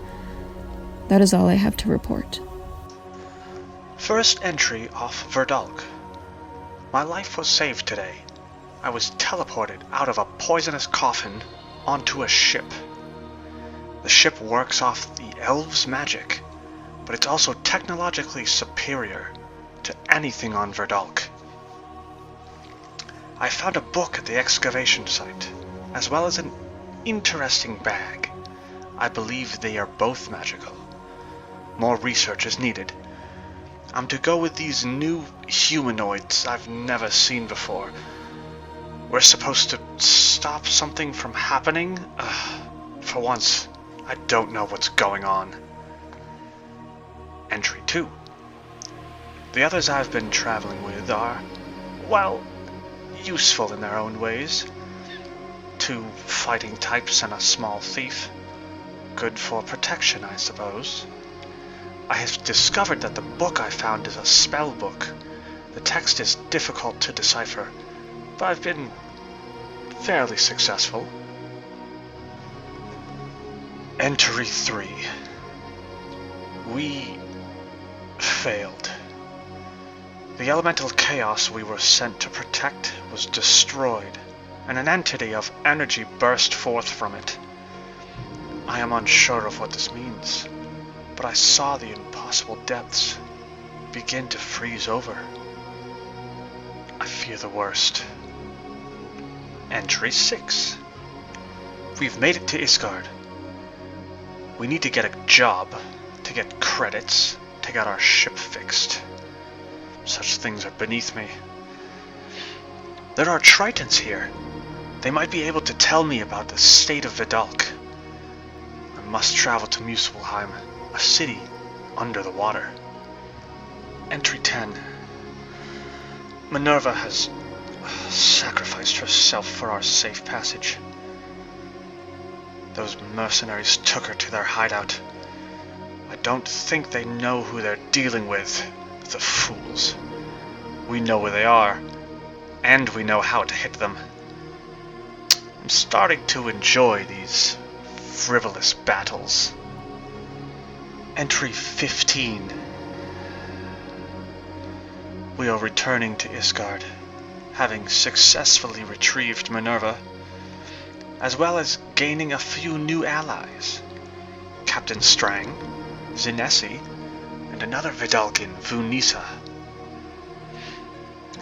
At this point, I've taken a life, but I've also saved Kubrick.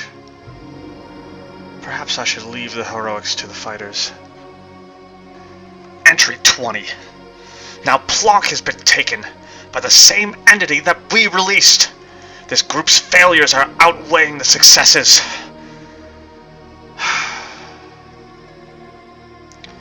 I can no longer trust Minerva or Tita to protect me.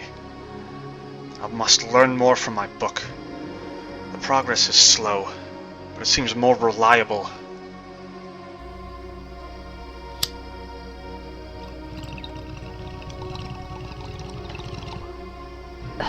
So, what am I supposed to be doing again? Oh, right. Updating you about what I've been up to or whatever? Honestly, Green, a lot's been going on. I mean, I know I told you about my family already, and how I have my great-granddad T-Sip's pickaxe with me, cause I used to be an excavator back on Pandemonium. Yeah, I say used to, cause I don't know if I'll ever do that again. Been zipping around, actually, I don't even know where with this crew. Speaking of the group, they're fine, I guess. Not sure what I'm gonna do now, though, that Plonk is gone. She was my sidekick, you know? Used to carry her around everywhere with me. I mean, she was actually pretty frail and small. We got into so much trouble. Like that time we were messing around in the escape pod and then actually detached from the ship. Totally wild. Good thing I played that stellar video game so much, cause I feel like it kinda trained me how to fly that thing. Another thing that's far out is this totally hot girl I met.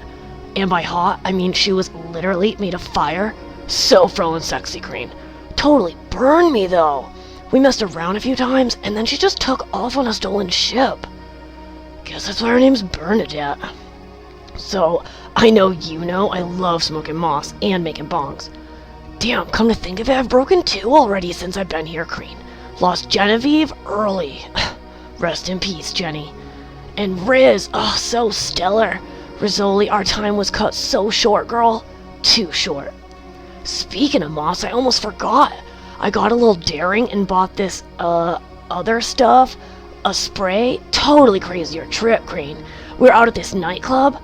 Got this totally stellar vest to wear. I look fresh as Frel in it. Wait, what was I talking about? Anyway, who knows? We're gonna get caught up in something next. Whatever that is. I think we're going to Zox's planet soon. He's pretty sure it's frozen over. Dread like that is happening everywhere, Green. I heard some planetary news report that Pandemonium is under siege. Thrice and Floors fighting over surface territories? Sounds crazy to me, Green. Hey there, my name's Zinesi, Zin for short if that's what you prefer. I'm what you might call an inventor of sorts. My vast knowledge surrounding magical technology allows me to design and create new items that can help make everyone's lives a little easier. One of my more known devices is the Universal Winged Utilizer. Perhaps you heard of it. Anyway, I'm from a smithing guild in Brightwater, namely the Marketplace Eternal. I'm not much for the whole buying and selling of things, so my purpose was mostly just to make what was being sold. I also enjoyed sneaking into the back rooms of shops and observing what others were making. When I wasn't doing that, I was busy making inventions of my own. I think one of my favorites is definitely the gravity neutralizer. I've been inventing for as long as I can remember. Countless hours at the library, poring over books about alchemy, welding, circuits, enchantments, anything I could get my hands on. When I wasn't in the library, I was sitting at my pa's workbench and tinkering with my new inventions and tweaking blueprints. I still remember my first invention. Long hours of editing and finalizing blueprints, testing prototypes, and eventually fixing prototypes. So thrilling. I guess that's what got Guild interested in me to start. Been working for them for a little while now. And my spike team was pretty solid. Now, after what happened with the Halo ship and all the loss that came with it, things have been turned upside down for me. I've joined Minerva and her crew for a bit, and Kubrick's been helping me keep my mind busy. With everything as confusing as it is, I only wish that I was able to think the way I could before all this happened. Maybe then I'd be able to wrap my head around it a bit better. Ladies and gentlemen of the jury, it is with great humility that I come to you to beg forgiveness for the wake of damage Miss Strang, I'm simply interviewing you. What's that now? This isn't the court, which, by the way, you are doing next week. So, Captain Strang, tell me how you got where you are currently. Oh, that business. Well, that's a horse of a different color. Let's see now, where to begin? Oh, yes. What am I doing here with these folks? Well, I can't help but be attracted to the miasma of chaos, which is why this current band of jolly travel buddies piqued my interest. I suppose I just gravitate to the crazy, so to speak. Ever since I was a young lady, I had a thirst for entertainment, seeing it, being it, which certainly kept things interesting. My mother loved my imagination, my charisma. May she rest in peace, that darling, loving soul. My father, on the other hand, well, let's just say that he didn't share my love for the theater. Young ladies are not meant to be heard, they're meant to be admired. Gross. Being preened to fit into high society was a real awakening. My father looked so proud every time I would perform like the young debutante he expected. Yet I found the whole dog and pony show to be tired and antiquated. So I went to college, expanded my horizons, met my match, my aquatic equal. Classic story, really. We meet, we fall in love, we make grand plans together, and alas, duty and status destroy your hopes and dreams. She was the very beginning and end of my taking anything seriously. But I digress. What doesn't kill you makes you stronger and all that garbage. My father gifted me a ship when I was of age, and I set out for the great unknown. I grew up, grew out, and lost my way. As my reputation precedes me, I tend to be known as one who indulges in liquid courage as a means to an evening's end. If I can't be truly happy, then why not forget the whole day entirely? Nobody wants to get close to the drunk clown. It gets dark sometimes. Lonely. And then, lo and behold, I happen upon these creatures, thrown together by circumstance, bound by honor to protect one another. I admire their connection. I crave it. So to be concise, I find myself following these folks like a shadow because, well, I like them. It is a great benefit of life to be able to choose a family. Can only hope I don't drop a turd in the punch bowl.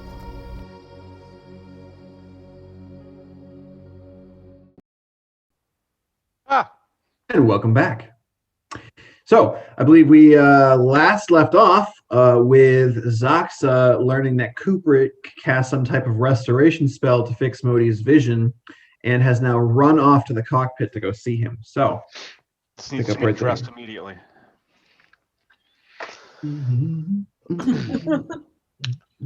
Literally, I just imagine him. Oh, he's not like that. He's very somber when you come in, actually. Literally bursting through the doors. Well, it stays slowly, like, and then Kubrick. Yeah.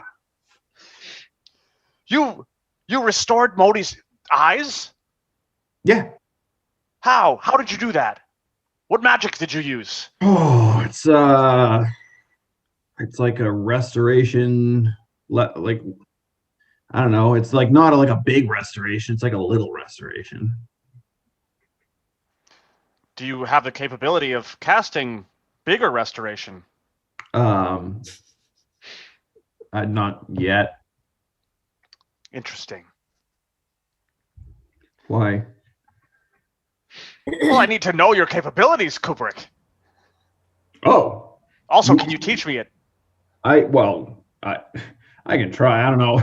Zoxa, you're a pretty smart guy, but you need to have some faith if you're going to be learning this type of magic. What do you mean by faith? Like you believe in like a higher power, gain magic and abilities through a more powerful being. Just staring at his spellbook like. But if you want to know what I can do, let me tell you, I got this. There's some abilities I have, Zox. No one ever asked me these things. I'm glad you asked. So I can, when we're in combat, all right, I haven't really fought with you guys much, but if I were to be out there with you, I could give everyone, well, not everyone, maybe like 3, 4 of you a little one up in battle, give you a little extra boost, If something's going crazy, I can be like, oh, calm down, and it might calm down. I can heal, which isn't the same as that restoration I was telling you about. Oh, if someone's coming at you, like hostile, I can make them just stop in place. Halt you. Stop there. I can do that. Occasionally, if someone's annoying me, I might try to put them to sleep. That's something that Ioun gave me, which is pretty fun. And yeah, besides that, oh, if it's really dark, I can cast some like daylight. I got like a real bright light. Interesting. Oh yeah. Oh, and of course I got this, and he pulls out his rapier. He's like, and stab with this thing, and sometimes I get like a little extra powers and whatever. He doesn't even look up when he hears the shing. He just goes, yes, I've seen that. Yeah, that's pretty much, and like I said, I can heal you if need be, and I got some stuff. I've got an arsenal. But hey, did you hear about Azazel? Does he know who Azazel is? Oh yeah, no, we would have talked about that. Yeah, Minerva's definitely mentioned, at the very least mentioned. Oh yeah, no, I was in the thing when we all talked about it. Yeah, I know about that. This is literally what he says. Oh, like, oh yeah, I was there when we all talked about it. Yeah, it's fine. Well, it's kind of bullshit. What part? That he's the fact dead? that he's dead. Oh, right. He's supposedly He's the only reason I'm here. I guess that goes for both of us.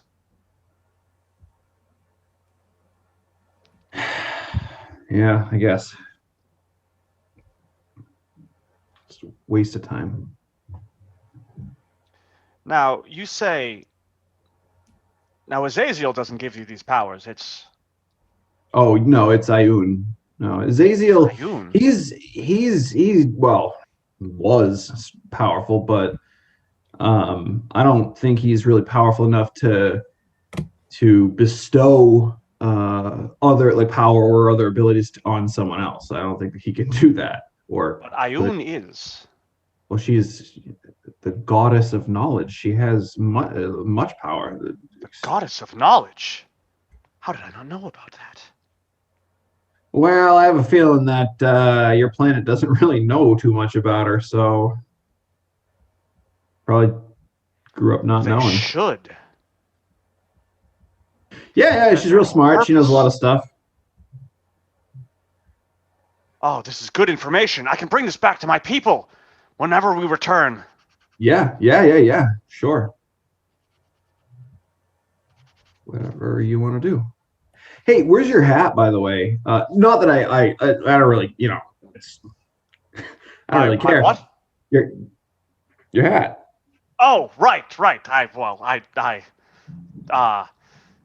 don't want it to ruin it by wearing it out all the time. It's only for special occasions. You didn't want it. Oh, I would never say that.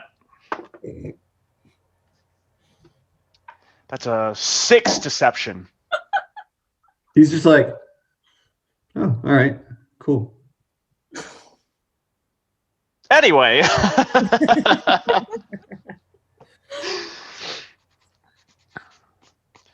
Now you get these spells from a goddess.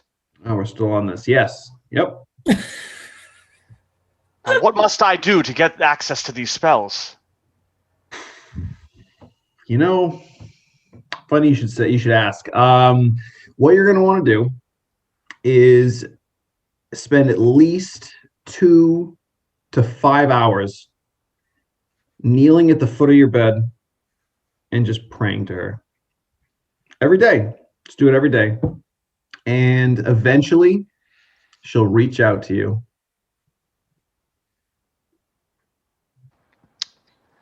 That's what I have to do. Yeah. Yep. If you say so. Hey, it's all about the faith. You know, that's what I was saying. You gotta sacrifice for your goddess. All right. I will attempt this. Yeah, good. You should do it right now. Thank you, Kubrick. My pleasure. My pleasure. He immediately, like, slowly walks out of the room, and then, like, I would like to say sprints, but it's Zaxa. Can he really sprint? Well, you can. You'd probably trip over your own feet in your robes and whatever, but moves as quickly as possible to his room to start his newfound faith. Not that you see this, but just for the audience, Kubrick has a little bit of a smirk, and then he goes back to piloting. Strikes back. So, this is day 3 of your journey. What other tasks would any of you like to complete right now? I have a quick cue. Yes. Well, when I took that long rest, do I recover a level of exhaustion? Yes, you are back to full everything, except you don't have your, walking ability. But other than that, you're no more exhaustion, and your intelligence is back to where it should be. Got your full abilities minus the legs. Yeah. Wait, wouldn't any one of us think that maybe if Kubrick could restore seeing, that he could restore walking now? Go ask him. I might think that, but I'm busy praying. See, yeah, I was drunk, so I don't know. I honestly don't think Minerva would think that, but I think Zaxa would think that and would not.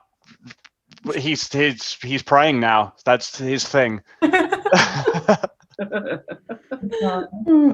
my god.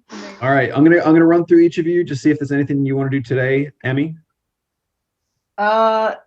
Yes. Is all of Tita's stuff out of? Yeah. Did we? Oh yeah, Tita's packed up his bag. This stuff, like, he had to tie onto the bag because it doesn't even fit in there. He's just like hanging off, dangling. Okay, but everybody else is really in their room. Zaxa, you just heard him running back to his room. I think me and Modi would be in the mess hall because coffee. Yeah, that's true. Minerva and Modi are. This is a new day, so I don't know what you're doing. Great. I finished packing up my bag. I need to get rid of some of those things. Yeah, and I got a couple things that I gotta. Oh, maybe find the boss. All right, where's my boss? I'm looking. All right. Boss. Oh yeah, let me. Number 1 doesn't have this much fire going on in his beard anymore. Oh, I stopped by my room and grabbed the sword, by the way. Oh, okay, cool. Because there's just something about it that doesn't gel with me. And I don't want to be alone with it anymore. Cool, but no. Making me feel crazy. Modi's in here with you. Zim, what are you doing? Good question. She was there after the thing that she talked to Tita about in the bathroom. Is it still the same day, or have we moved on? Right. Well, the day that they were trying to tunnel through the bathroom is yesterday. Okay, cool. So yeah, today is a new day. Today is a new day. All right. But yeah, it seems as though it looks like everyone's kind of assembling in the mess hall, maybe. Sure. Most That's what it of looks them. like. Most except Zaxa, yeah. He's praying. Yeah, everyone kind of piles in. TT, you have your bag jingle jangling.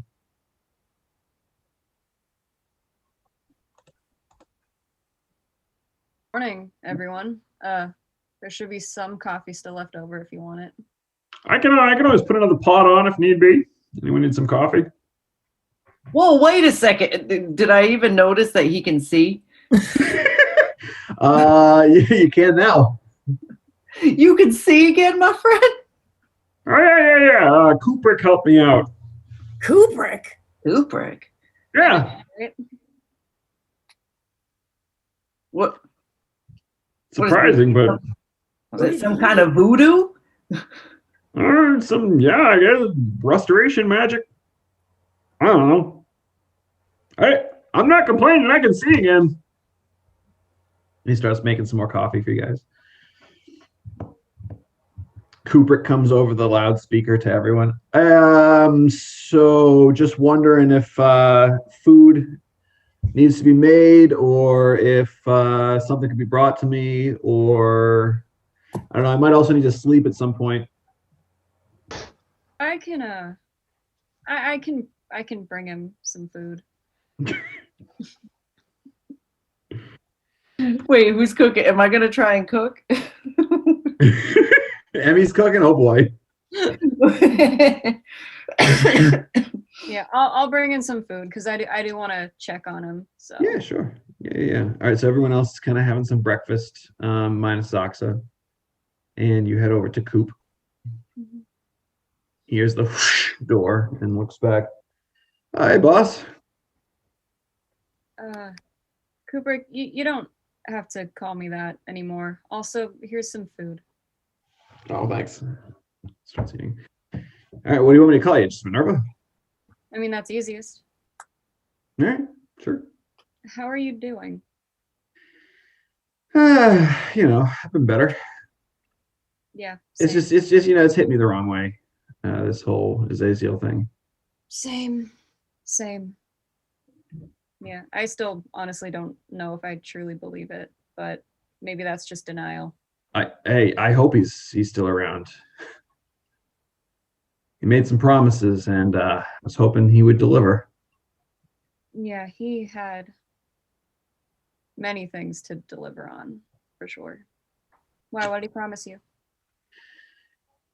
It's a long story. I don't really want to get into it, but maybe someday I'll tell you about it. Sounds good. If you need to go rest, I'm sure one of us can. Yeah, I wouldn't mind. As good of a pilot as Tita is, I would appreciate it if someone else could kind of take control. Every time I come back, the controls are sticky. I don't know what he's got going on. Rude. I'll take over for a little bit. Thanks. Yeah. All right, well, yeah, I'll get some rest. Good. And he'll head off. So we got Emmy, Tita, and Zanesi and Modi in the mess hall right now.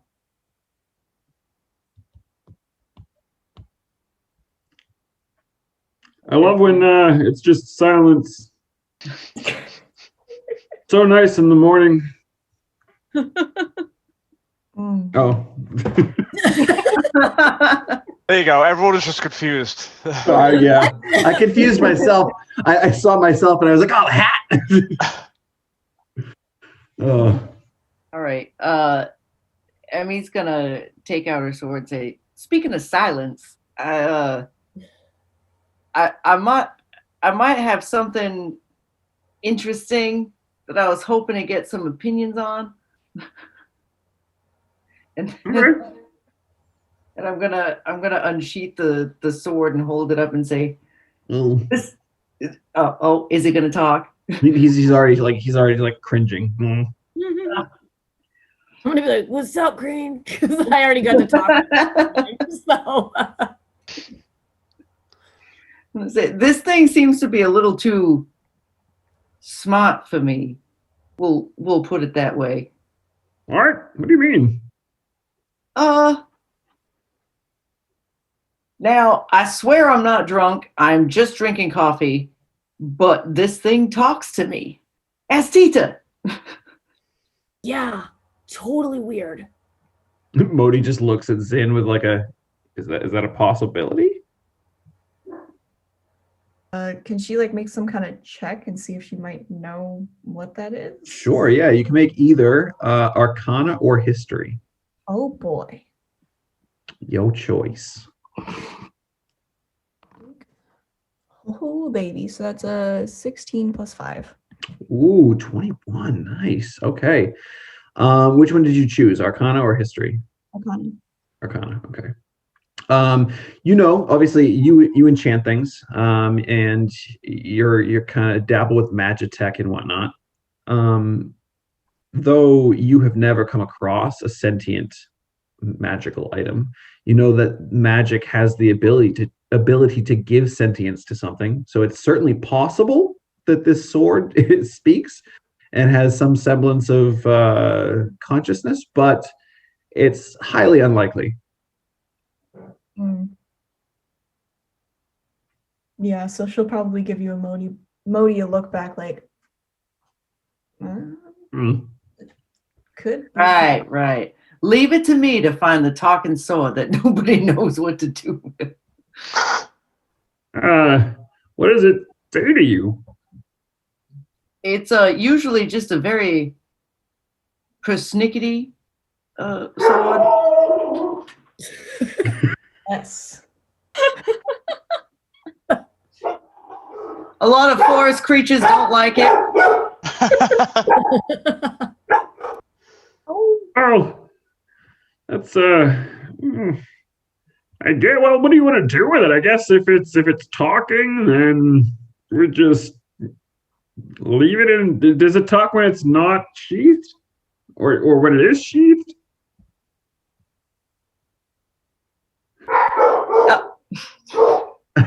It we'll just say that it tends to not be. I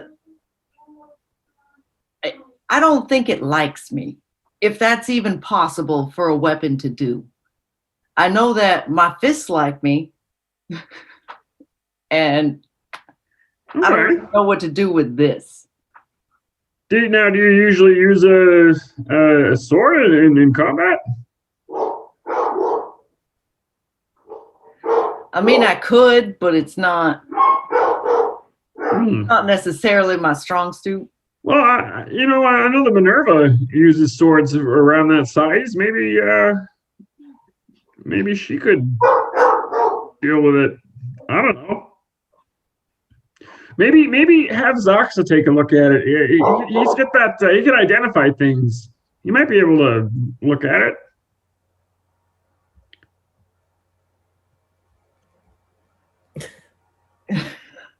Sorry about that.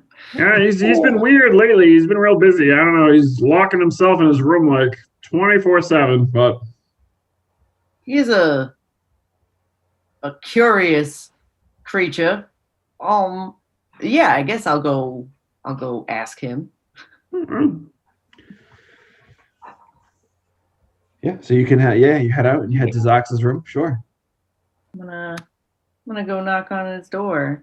As you head out, I just want to double check Zin and Tita, anything that either of you are doing? Well, now since Emmy's doing things, and I just had all my bag dumped out and whatnot, I'm actually going to take out that shield yes, from Onlum. And then I'm just gonna go over to Zanesi, I guess. So I can't really use this, and I know that Onlum was a really good friend of yours, so I thought maybe you could use it or use it for something else. I know you got all your tools and stuff. I'm just gonna present this shield that I took from him. So yeah, it's a brilliant shield, Zanesi. It's got the symbol of Ayun emblazoned on the front. It's a platinum shield with gold filigree. I didn't think I was going to see that again.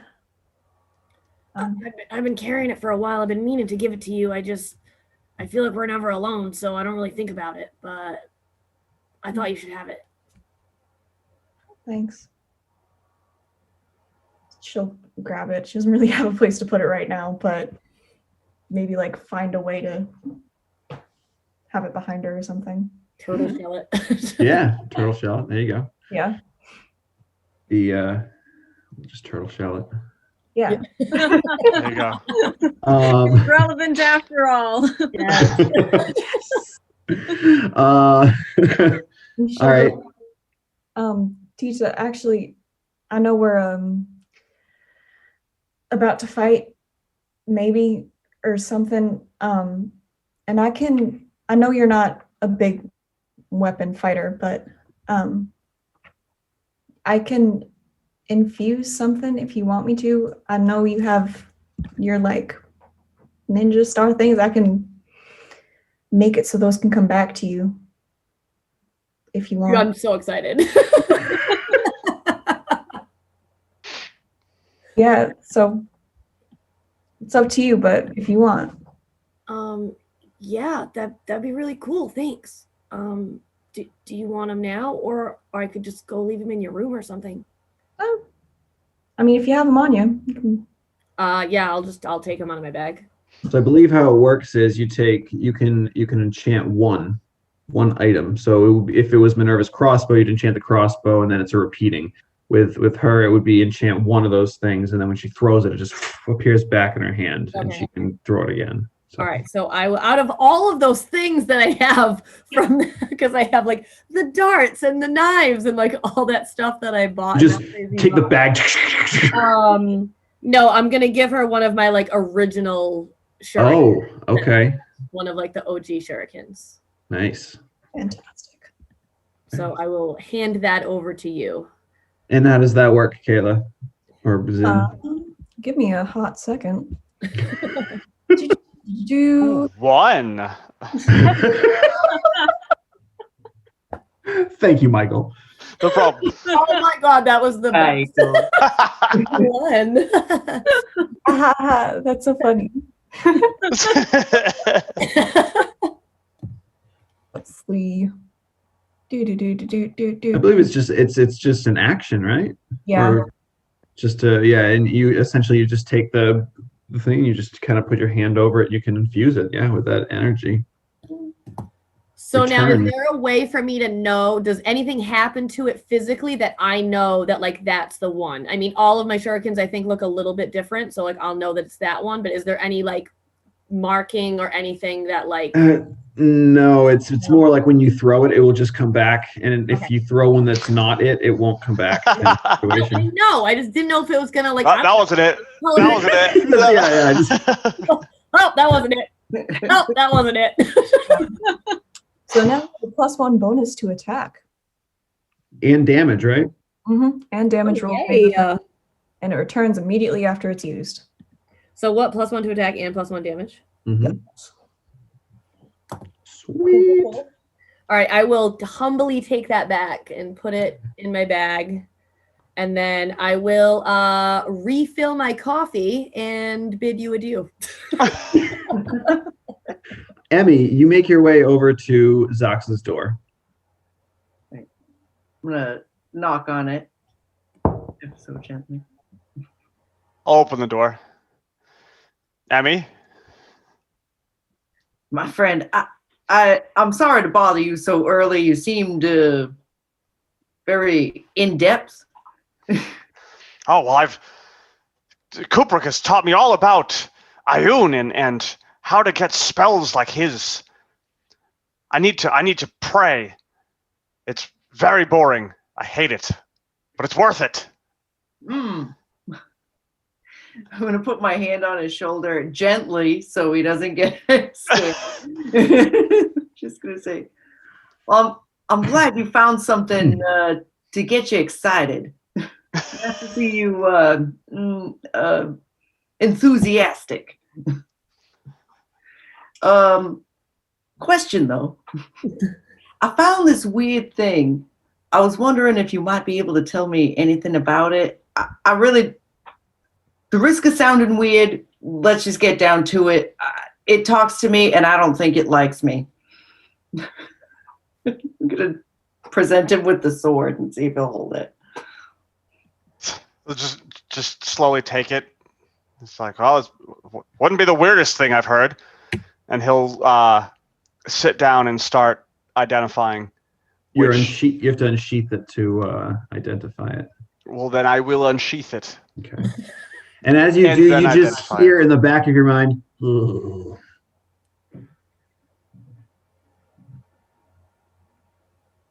Oh, it's doing it to you now. It talks, you say. Yeah, yes, I talk. What do you talk about? Sword things. Sword things? Personality of a grapefruit, am I right? Is it talking now? I take offense to that. Oh, you've upset him now. I told you it's not a good match. Let me find out exactly what this is. And he's going to cast Identify and take the 10 minutes worth of crap. Ritual cast? Yeah. All right. Can you go into D&D Beyond and go into equipment and look up Flash Freeze? I will do that. And then you can have all the information about Flash Freeze. All right. There it is. Okay. I'm just going to read this to myself if someone else wants to do stuff. Okay. Because I don't know if I want to tell everyone what this does. Because I don't know what it does yet. Oh, the shield that I gave Zin, doesn't it have a plus something? Yes, on them shield is a +1 shield. So instead of a +2 bonus to your armor class, you get a +3 bonus to your armor class while wielding it. Didn't seem to help him in combat, though. Listen, make me sad. Rude, super rude. I would say probably Tita, when you are leaving the mess hall. Yeah. You see Kubrick making his way from the cockpit down to his room. He looks exhausted. He looks miserable. He's just kind of, shuffling on by. What's up, Tita, as he walks by. Hey, Green. Who's flying the ship? Oh, Minerva's up there. Oh, all right. Are you okay, dude? Yeah, I'm all right. Yeah, it's just Azazel's hitting me a bit hard. Oh. Yeah, he's like your guy, huh? Yeah. Well, I'm sorry, I guess. Thanks, Tita. Appreciate it. He'll just kind of walk by you and go to his room. Where are you headed right now, Tita? A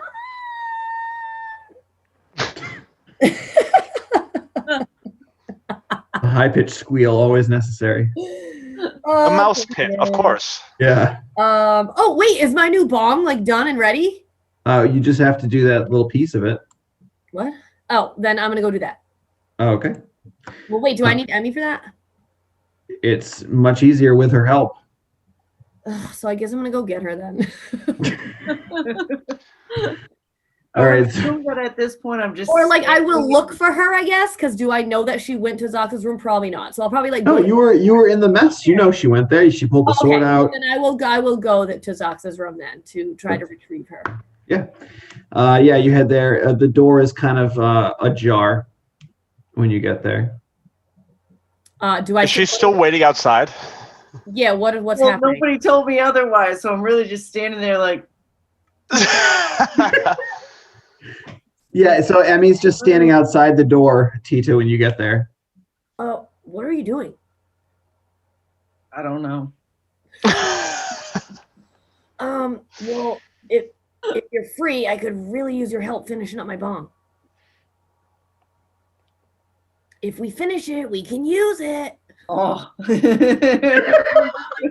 just gonna turn to Zox and be like, my friend, is it okay if I know this sounds weird, but I need you to babysit my sword? Yes, I'll bring it back once I'm done. Cool. You're the best.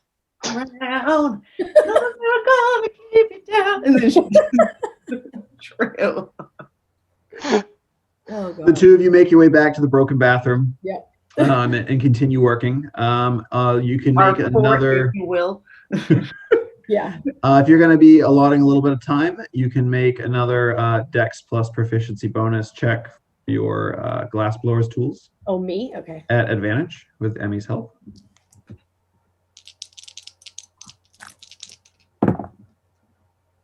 17 plus 5, 23. I mean, 22. I can't add. Your craftsmanship. Yeah. This, what was it called? The slide? Is that what it's called? The slide is even more impressive than the bong itself. Great. It's well crafted. The hole is not too big, but it's also not too small. Perfect. Nothing's falling through. Nothing's getting clogged. You're good. He's gonna let out a laugh and say, "Hey, well, at least we know that if any of this falls through, we have something we can do really well together." Yeah, maybe we could go into business. Money, sure. And then Emmy's gonna go on a la like Bubba from Forrest Gump, like all the things that you could make with that, all the different tools and everything. Yeah, and I'll whip out all of the extra sand that we didn't use and be like, we'll just start making plans of like, we got this pile right here. This could be this, and yeah. Oh man! All right, fantastic. Zoxa, as you're sitting with this sword and you begin to cast the spell and you get the information, it's just kind of like, I feel like I would like being in your presence better because you're not going to swing me around and give me a headache. You're a sword that doesn't want to be swung. Why would I want that? It's unpleasant. Ah, someone who finally understands. A civilized sword. Love connection. I was just gonna say, match made in heaven. These two, match made in heaven. You do seem useful in battle, though. Yeah, I suppose I can be. Interesting. Where were you before Emmy found you? Oh, this absolutely atrocious fish person was swinging me around nonstop. It was awful. Really? Oh, I was always dirty, always bloody.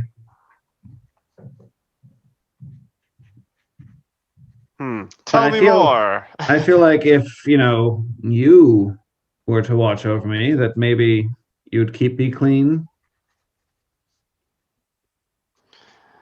Well, of course. Can't have a dirty blade. I like this. Just all right. We're done for now. Until next time. Yes, of course. Just sit there for a minute, like this is weird.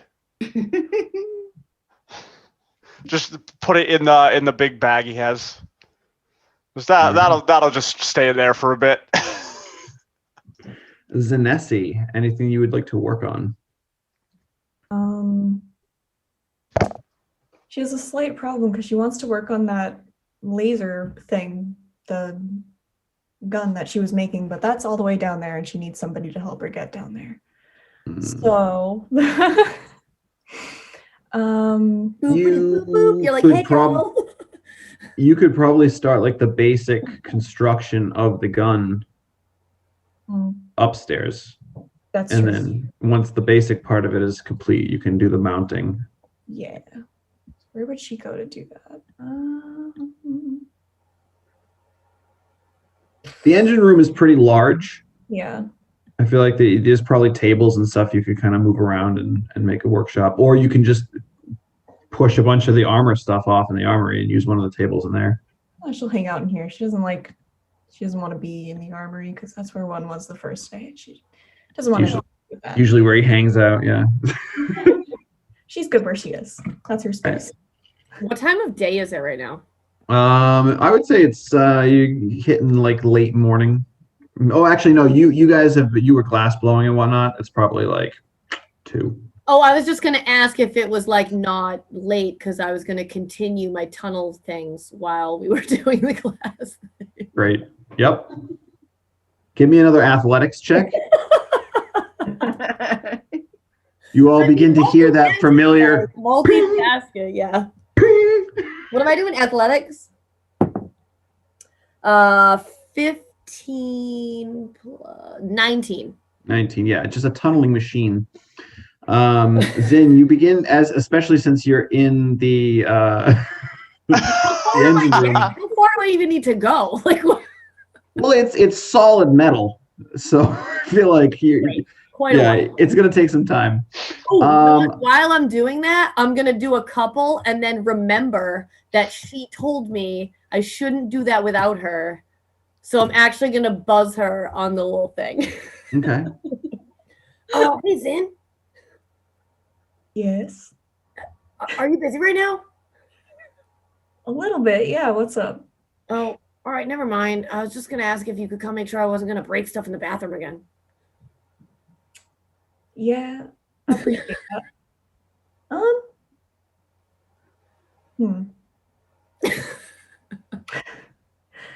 Well, maybe just give me a little bit, and I'll be able to help you out. All right. All right.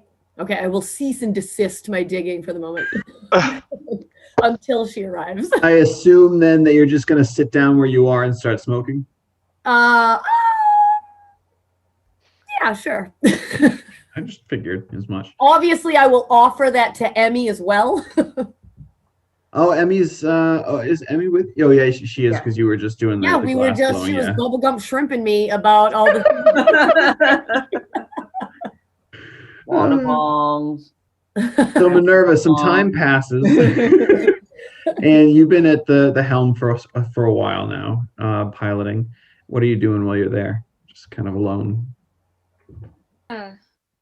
Just kind of thinking about everything. She's trying to come up with some sort of strategy for when they get to this place as a way to not think about everything else that is going on.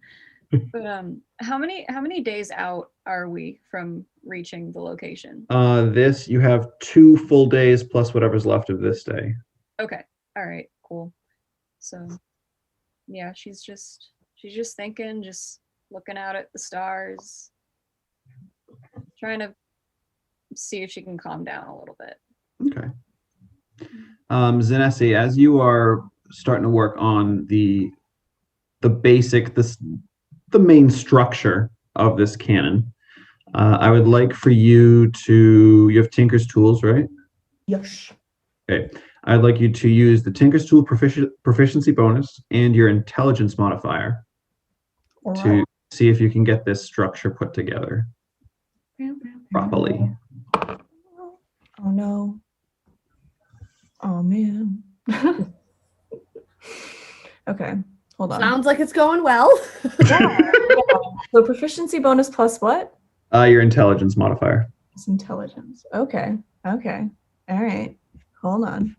Everybody, hold on.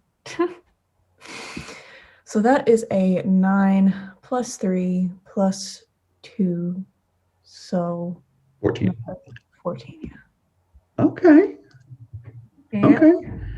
So yeah, you get the main structure together, and there's one piece that's it's like a flexible piece that you have to kind of get in. You have to kind of like wedge it and kind of curl it into place. It takes you some time. The first one you actually snap, and the second one you have to unscrew that, toss it, try the second one. Eventually you get it done. It does take you a good portion of the day, but you think you have the basic structure down. Cool. Okay. So what other, if there's anything else anyone wants to do, we can move on to the next day. I mean, once I finish that, I'll probably go to the bathroom where Tita is. Oh, right. Okay. All right. Before that happens, I'm gonna have Emmy run back to her room and grab the Post-it notes. Okay. And bring, because she knows that Zen is gonna be there in a minute. Nice. So you grab the Post-it notes. Perfect. Yes. Waiting for arrival. Zin rolls in. That is good. She doesn't say that. She says, Oh, come on. she goes, so are we doing this? Oh, you're here. Yeah. I don't know. You said I had to wait for you, so tell me what not to do, I guess. Mm. Oh, right. Let me help. And then I'm going to give her the little thing of Post-it notes. I'm going to give it to Zin, and I'm going to say, I can't say why, but I feel like you like these. And if you're going to have to leave a sign what says, don't touch this, maybe you could use these. And it's so thoughtful. Thank you so much. She'll take it and put it like, I don't really know where she like made her pocket or something. She goes, yeah, so it's not just wall. There are things going through the walls that probably need to stay there. So I don't know. I guess I'm just here to help you make sure you don't break those things. Okay, so like, are you just gonna point to where I shouldn't do it, or? Yeah. All right. So Zin, give me an investigation check, because you kind of there's a bit of a hole already that Tita has started to make, so you can kind of get in there and try to peer on the inside of the wall, see if you can see tubing or wires or anything, power conduits. Yeah. Yeah, all right. Yeah, okay, cool. So here's the thing. That was a 7. But I might want to use some ifs for that because I really don't want to break anything. Oh my God, I was just about to be like, don't forget you have ifs if you want to use one. So, oh God, she has like 9 right now, right? I think you have 11. Oh God, okay. Yeah, so I'm just gonna, Jesus, what was that? You can get it to 20 if you want. I'm not gonna, no, but just enough so I don't break anything. So if that's a 7 right now, I'll add however much she needs to add to get it up to like 15. Okay. 8. Thank you. Okay, so you are now at 3. Make sure to keep that in the back of your mind. So you 15, you said? Yes. All right. It's a good thing you did that too, because at first you're kind of looking, you're like, oh, this wall looks good. And as you start to pull away at the last second, you're like, oh, no. This spot right here, don't hit this. And you kind of point out to Tita a specific area. There are power conduits that go through there. And if Tita were to hit that with that metal pickaxe, he would have gotten shocked to hell, and you probably would have lost the system in the ship. Yeah. You would have been shocked so hard you would have gone to the 7 hells. You would have been shocked. There's 9. There's 9 hells. There's 9 hells. No, the shock would have been so great. She would have been walking again. It would have been. The first 2 hells, and then went to the 7.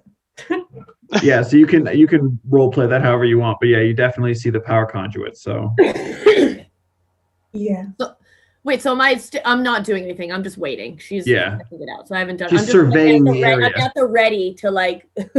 Oh yeah. So I guess she's gonna point out like where the part is that you really, really should not go, and if she can, like if it's possible, she will take one of her new sticky notes and kind of slap it on there and be like, no. This part, yes. That one, no. Okay, I'll kind of just look. I'll take like just a visual, like, okay, this is bad. And then I'm just gonna start going. Start going back in at it. All right. Yeah, like I said, it's gonna take you time to get through this metal wall with a pickaxe. But you know, you're making decent work of it. But yeah, what else we have? Anyone else have things they want to do today? We can move on to the next day. Did Kubrick ever get up? He's still sleeping. I think the only thing the only thing I really want to do is like if someone trades off eventually at the pilot seat, I want to go talk to Zoxa before I have to go to bed. Kubrick would be waking up probably dinner time. So yeah, he can come back and take over for you. He looks a bit rested. He still looks a little miserable, but he looks better rested when he comes in. He's just like, hey, Minerva, just I guess I can take back over controls. Yeah, sounds good. Let us know if you need anything. Yeah, we'll do. All right, and I'm gonna head down to where Zoxa is. Okay. Yeah, it's easy enough to find his room. You know where it is. Right next to yours. Yeah. Just knock at the door. Open the door. Minerva? So, you're the resident magic man on this ship. Oh, I mean, not if Kubrick knows what he's doing. What do you mean? Well, apparently he's got a lot of spells that he can do. Oh, yeah, he has those from the goddess he follows. He told me if I pray, I can get them too. Do I know if that's the case? Make a religion check. All right. Ooh, okay. 19 plus 1. Dirty 20. Dirty 20. Yeah, no, it's not that simple. There's a lot of trials and tribulations that usually go with becoming a champion of a deity, especially one as powerful as Ioun. Zox, I don't know what he told you, but you're wasting your time. There's a little bit more than that. Yeah, I should have known. But that's not why I'm here. In your books and your notes and everything, I mean, I know you've only just recently been starting to keep track of this stuff, but still, I don't think anyone else would know more about magic on this ship. Do you know of anything that can shield someone's mind or someone's psyche from anything? Interesting. DM? Make an Arcana check. Ooh, he will do that. Wait, I haven't rolled Portent for this new day. I want to do that first, because then if I could just get a good roll, I could use that instead. I won't be using Portent, that's for sure. Are they more like enemy portents? No, they're just useless. It's a 9 and a 10. Middle of the road, yep. The worst ones you can get.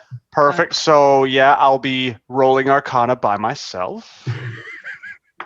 Ooh, much better. Much better. That is a 19 plus 6. Ooh, yeah, 25. Though you have not specifically come across this kind of magic, with the extent of the magic that you are learning, you can almost guarantee that there's a way to do that. You just don't know how. It may not be in your wheelhouse. This might be something that someone like Nolgatim or Kubrick would have to do, if they even have the ability. It is something that is possible. I will relay this to Minerva. I don't know that I would ever be able to do that myself with this book. However, it is divination magic, which is the type of magic that you are studying. That is true. Or that doesn't mean I'm it's gonna in the double book. check that. It might be abjuration, actually. I'll double check that while you're chatting. However, it may be something that Kubrick would be able to do. Really? I mean, I know he's got that divine magic about him or whatever, but he doesn't. I guess I'm just surprised. He seems more powerful than he looks. Yes, I think we're all learning that. All right. Well, if he can't do it, would you mind letting me know if that's something you're ever able to do in the future? I will look into it. Thanks. Of course.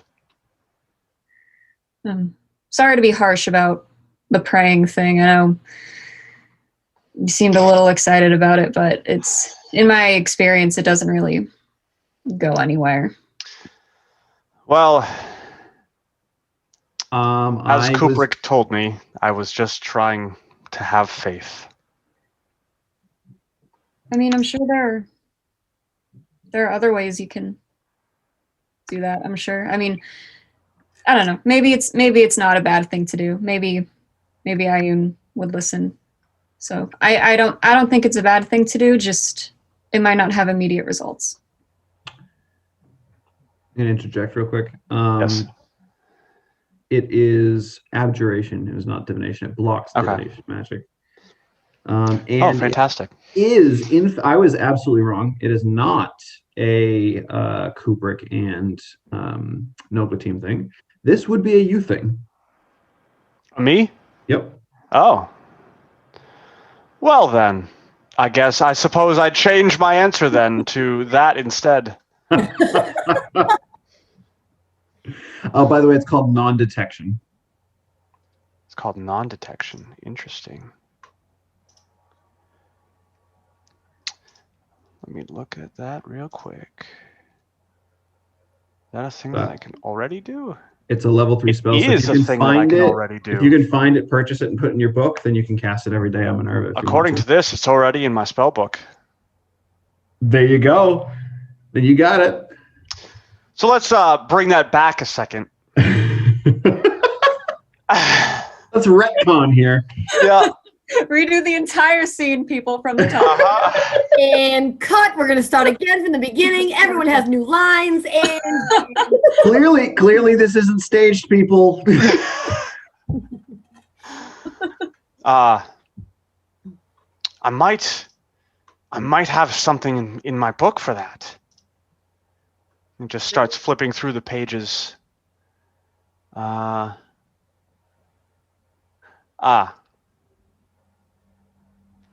But not the materials to cast it. What do you need? I need a pinch of diamond dust worth 25 credits. Golden credits sprinkled over the target which the spell consumes. Make an intelligence check for me, Zaxa. I will do that. We'll use this one. Why not? Why not? That's a 16 plus 3. Yeah. So as you're mentioning this to Minerva, talking about the dust, you remember that you did at some point, someone found a bunch of gems, and there was a diamond in there. Also, Miss Jack of all trades, Zanesi, though she may not have a jeweler's kit at the moment, can get one in an hour's time and crush that diamond into diamond dust if necessary. See, the thing is, Zaxa is full aware of the diamond that the party has because he has that diamond. Okay. And can use it to cast a different spell. And if he uses that diamond, he can no longer cast the spell.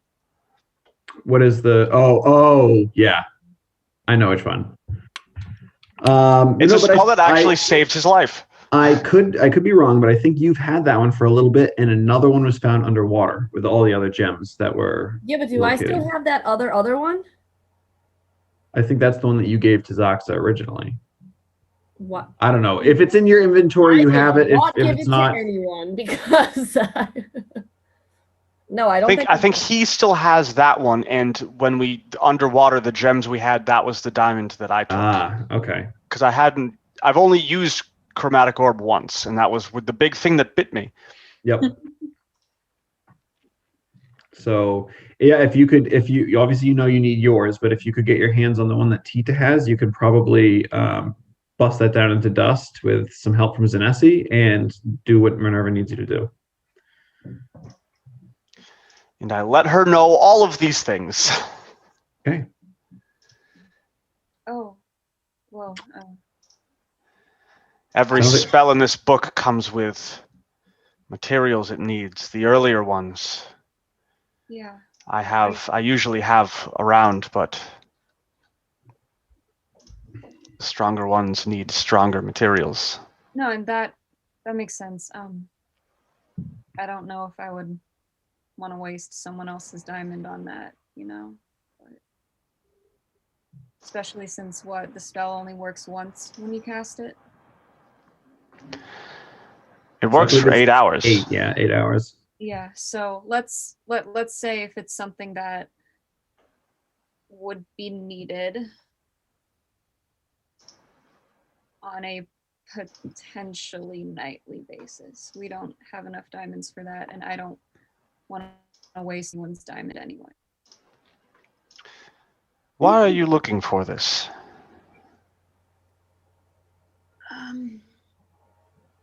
Well, so Azazel died, and I don't know what to think about it. I kind of don't believe it. So last night I tried to pray for like one of the only times ever. And to him. Yeah, me too. Yeah, to Azazel. But something else answered, and I think it was the creature that killed him, and I don't want whatever sort of link that is to my head. I don't know if that actually exists. I might be jumping the gun and thinking of the worst thing possible before it even happens, but I'd rather not waste someone's diamond. It's not something to be worried about. It sounds like you made the connection. Yeah, but wouldn't that mean that you could sever the connection? I suppose, but I don't know if I would even know how. Like I don't really know how that connection went through because I was trying to reach Azazel, but something else picked up, and I didn't know that could happen. I'm not really good at the whole praying thing.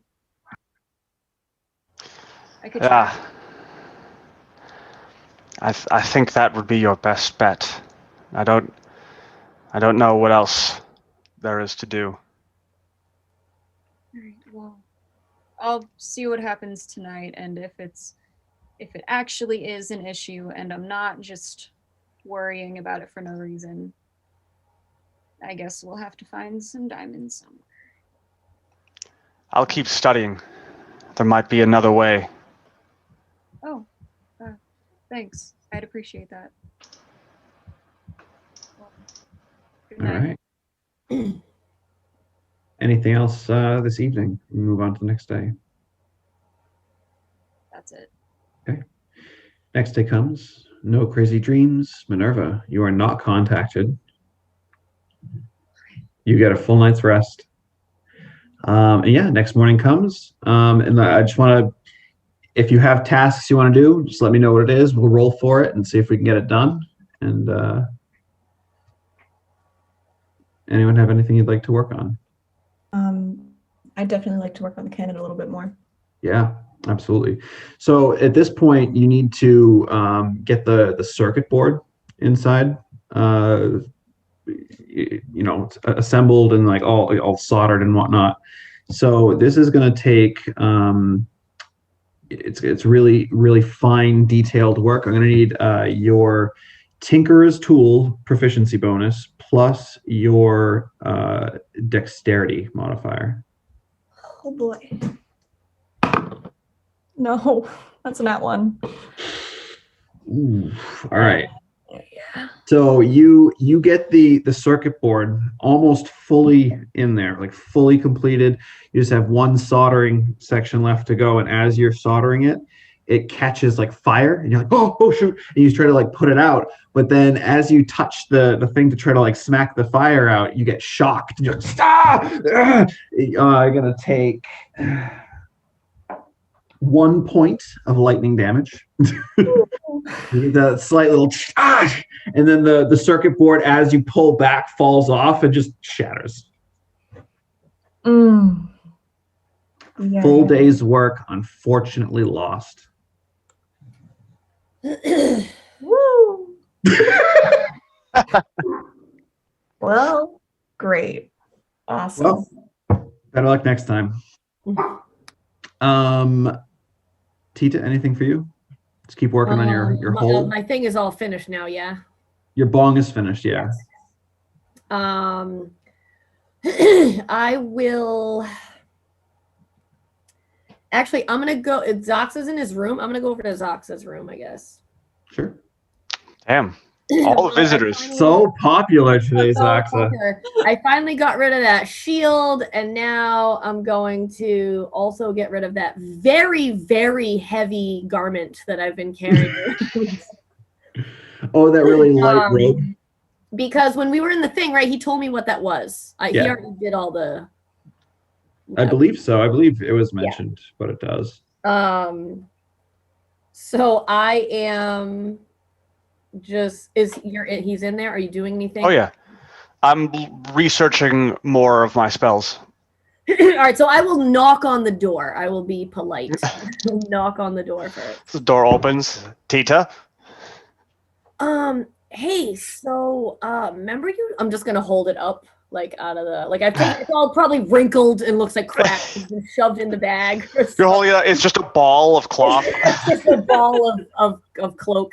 Covered in moss. I'm dusting it off into my bag though, because I don't want to lose any of the So and I'll shake it out. Right in front of my room. Just everywhere. I'm just gonna take it out and wait, no, he told me what it could do. It has like extra things. It like does fancy stuff. If you look in your inventory, in my actual thing, I forgot that. Just let him know what it's called, and then he can. They are the robes of Vorn, is what they are. VORN. Yeah. But I think the O has like the double dot at the top. Yes, though. it has an umlaut. So if you put the robes of V, it should come up. So this is a +2 bonus to your AC once you attune to it. So I'm going to you already told me that. So I'm going to now give it back to you after I've cleaned it, and it probably still looks disheveled, but we're going to. So Zin kind of helped me out with our next upcoming battle. So I thought maybe I could help you out. You should probably put these on. I'll admit my robes don't offer much in protection. Well, then I guess maybe hopefully these will work for you, because they don't do anything for me except let me make fun of Kubrick. Actually, as I say that, I'm going to snatch it back out of his hands, put it on, do the little Kubrick switch. Hey, just so you know, Tita, you also see Zox's hat that Kubrick gave him. Grabbing the hat, putting the hat on as well. I'm Kubrick. I know everything about everything. Now I can heal blindness. Blah, blah, blah. And I'm just gonna swoosh and then I will take both off and just I'm just gonna have one last good making fun of Kubrick moment, hold that and then hand both over. That's awesome. He's just like, right. Thanks, Tita. Yeah, no problem. And then I'm just gonna turn and leave. All right. So yeah, it takes you an hour if you'd like to attune to them, Zoxa. But yeah, you get a +2 to your armor class. I will attune to them. Cool. So what are you? 11 now it's an 11. It's in double digits. I believe, though, if I remember correctly, the robes have one charge, and you can cast either Shield or Shield of Faith. This is true. With it each day. Correct. That is what you can do. So either you can reaction shield, give yourself a +5 for the rest of the round, or you can Shield of Faith, which gives a +2 to someone else. Ah. I believe that's a bonus action. Good. All right. Good. So you're tuned to that. Anyone else? Move on to the final day, or do we have some stuff we want to do? No, I'm just going to be so excited that my bag doesn't weigh as much as I do. Yeah, especially with that shield gone. That was just... I'm feeling like a new man. I'm just like, oh, I'm so quick and nimble now that my bag is weighing less. All right. The only thing I need to do is a final day thing. So the final day thing. Okay. Emmy, anything else for you? Till the final day? I wanna go see my buddy Kubrick. Okay, yeah. Head right to the front there. What he said sarcastically. Yeah. Oh, of course. So you can head in however you would like to open the door. We've had some crazy, slamming open and some people just sneaking in. And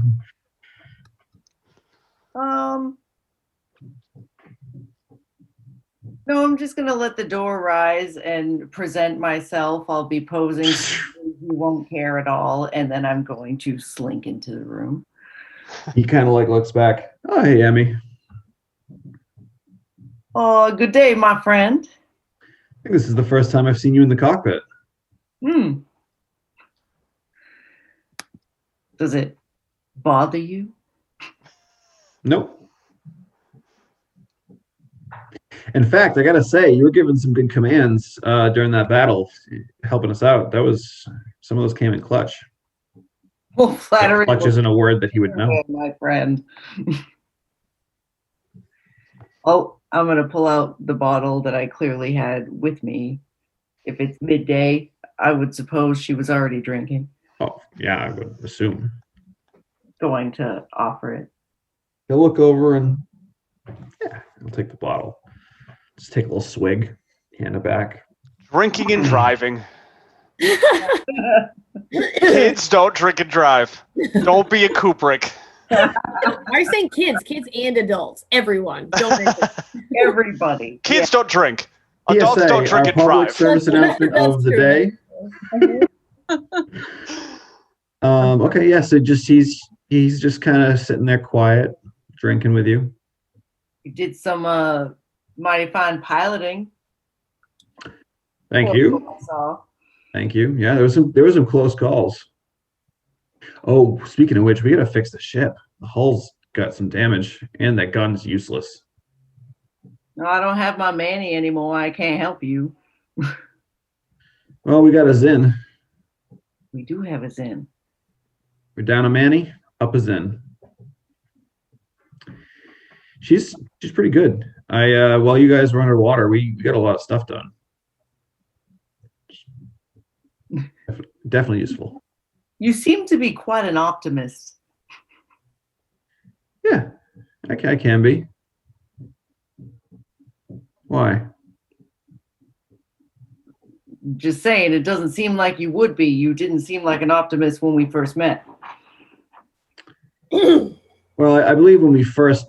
Oh no, I'm trying to think. When was it you first met? He hated me. No, he hated me. No, I know that. Yeah, well, it was more because of the situation he was in, but because of the devil. But he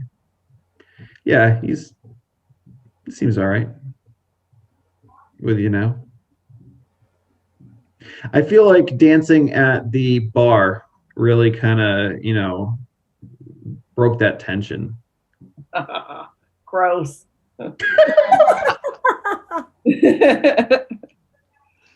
No, I gave you that sheriff's badge because I feel like you seem to be a pretty good judge sometimes. Yeah, I can. I'm not gonna lie to you. I'm not the most intelligent person around, but I feel like when I'm faced with a situation, I can usually judge right from wrong and figure that out. Sure. Sometimes intelligence has nothing to do with it. Myself included. Yeah. I gotta say, it's life before this ship and this group was a little lonely. It's been nice having people around, even if they do make fun of me behind my back and in front of my face. I'm just gonna tell them, you make it easy. We don't know very much about you. We gotta make things up. Well, you can always ask. Try to be as forthright with as much as I can. I'm gonna do a sweeping big Jesus arms motion and say, consider me asking, my friend. What do you want to know? Whatever you want to tell me. Well, I grew up in the mountains of Arborea. It's beautiful out there, and some really nice caves. I usually hung out in there. It was nice, especially when it like you can find a cave that's like behind a waterfall. Oh, it's so relaxing. It's so nice, cool. Get that light spray. In Arborea, let me tell you, it's chock full of mountains, waterfalls. It's beautiful landscape everywhere. You'll have to come by and see if you haven't already. Unfortunately, actually, it's getting attacked by fiends right now. Is that why you didn't like my pilot? It was that, and I just don't like fiends. I'm a paladin of my own. That's like our sworn nemesis is fiends, devils, demons, undead. It's unnatural. They shouldn't be here.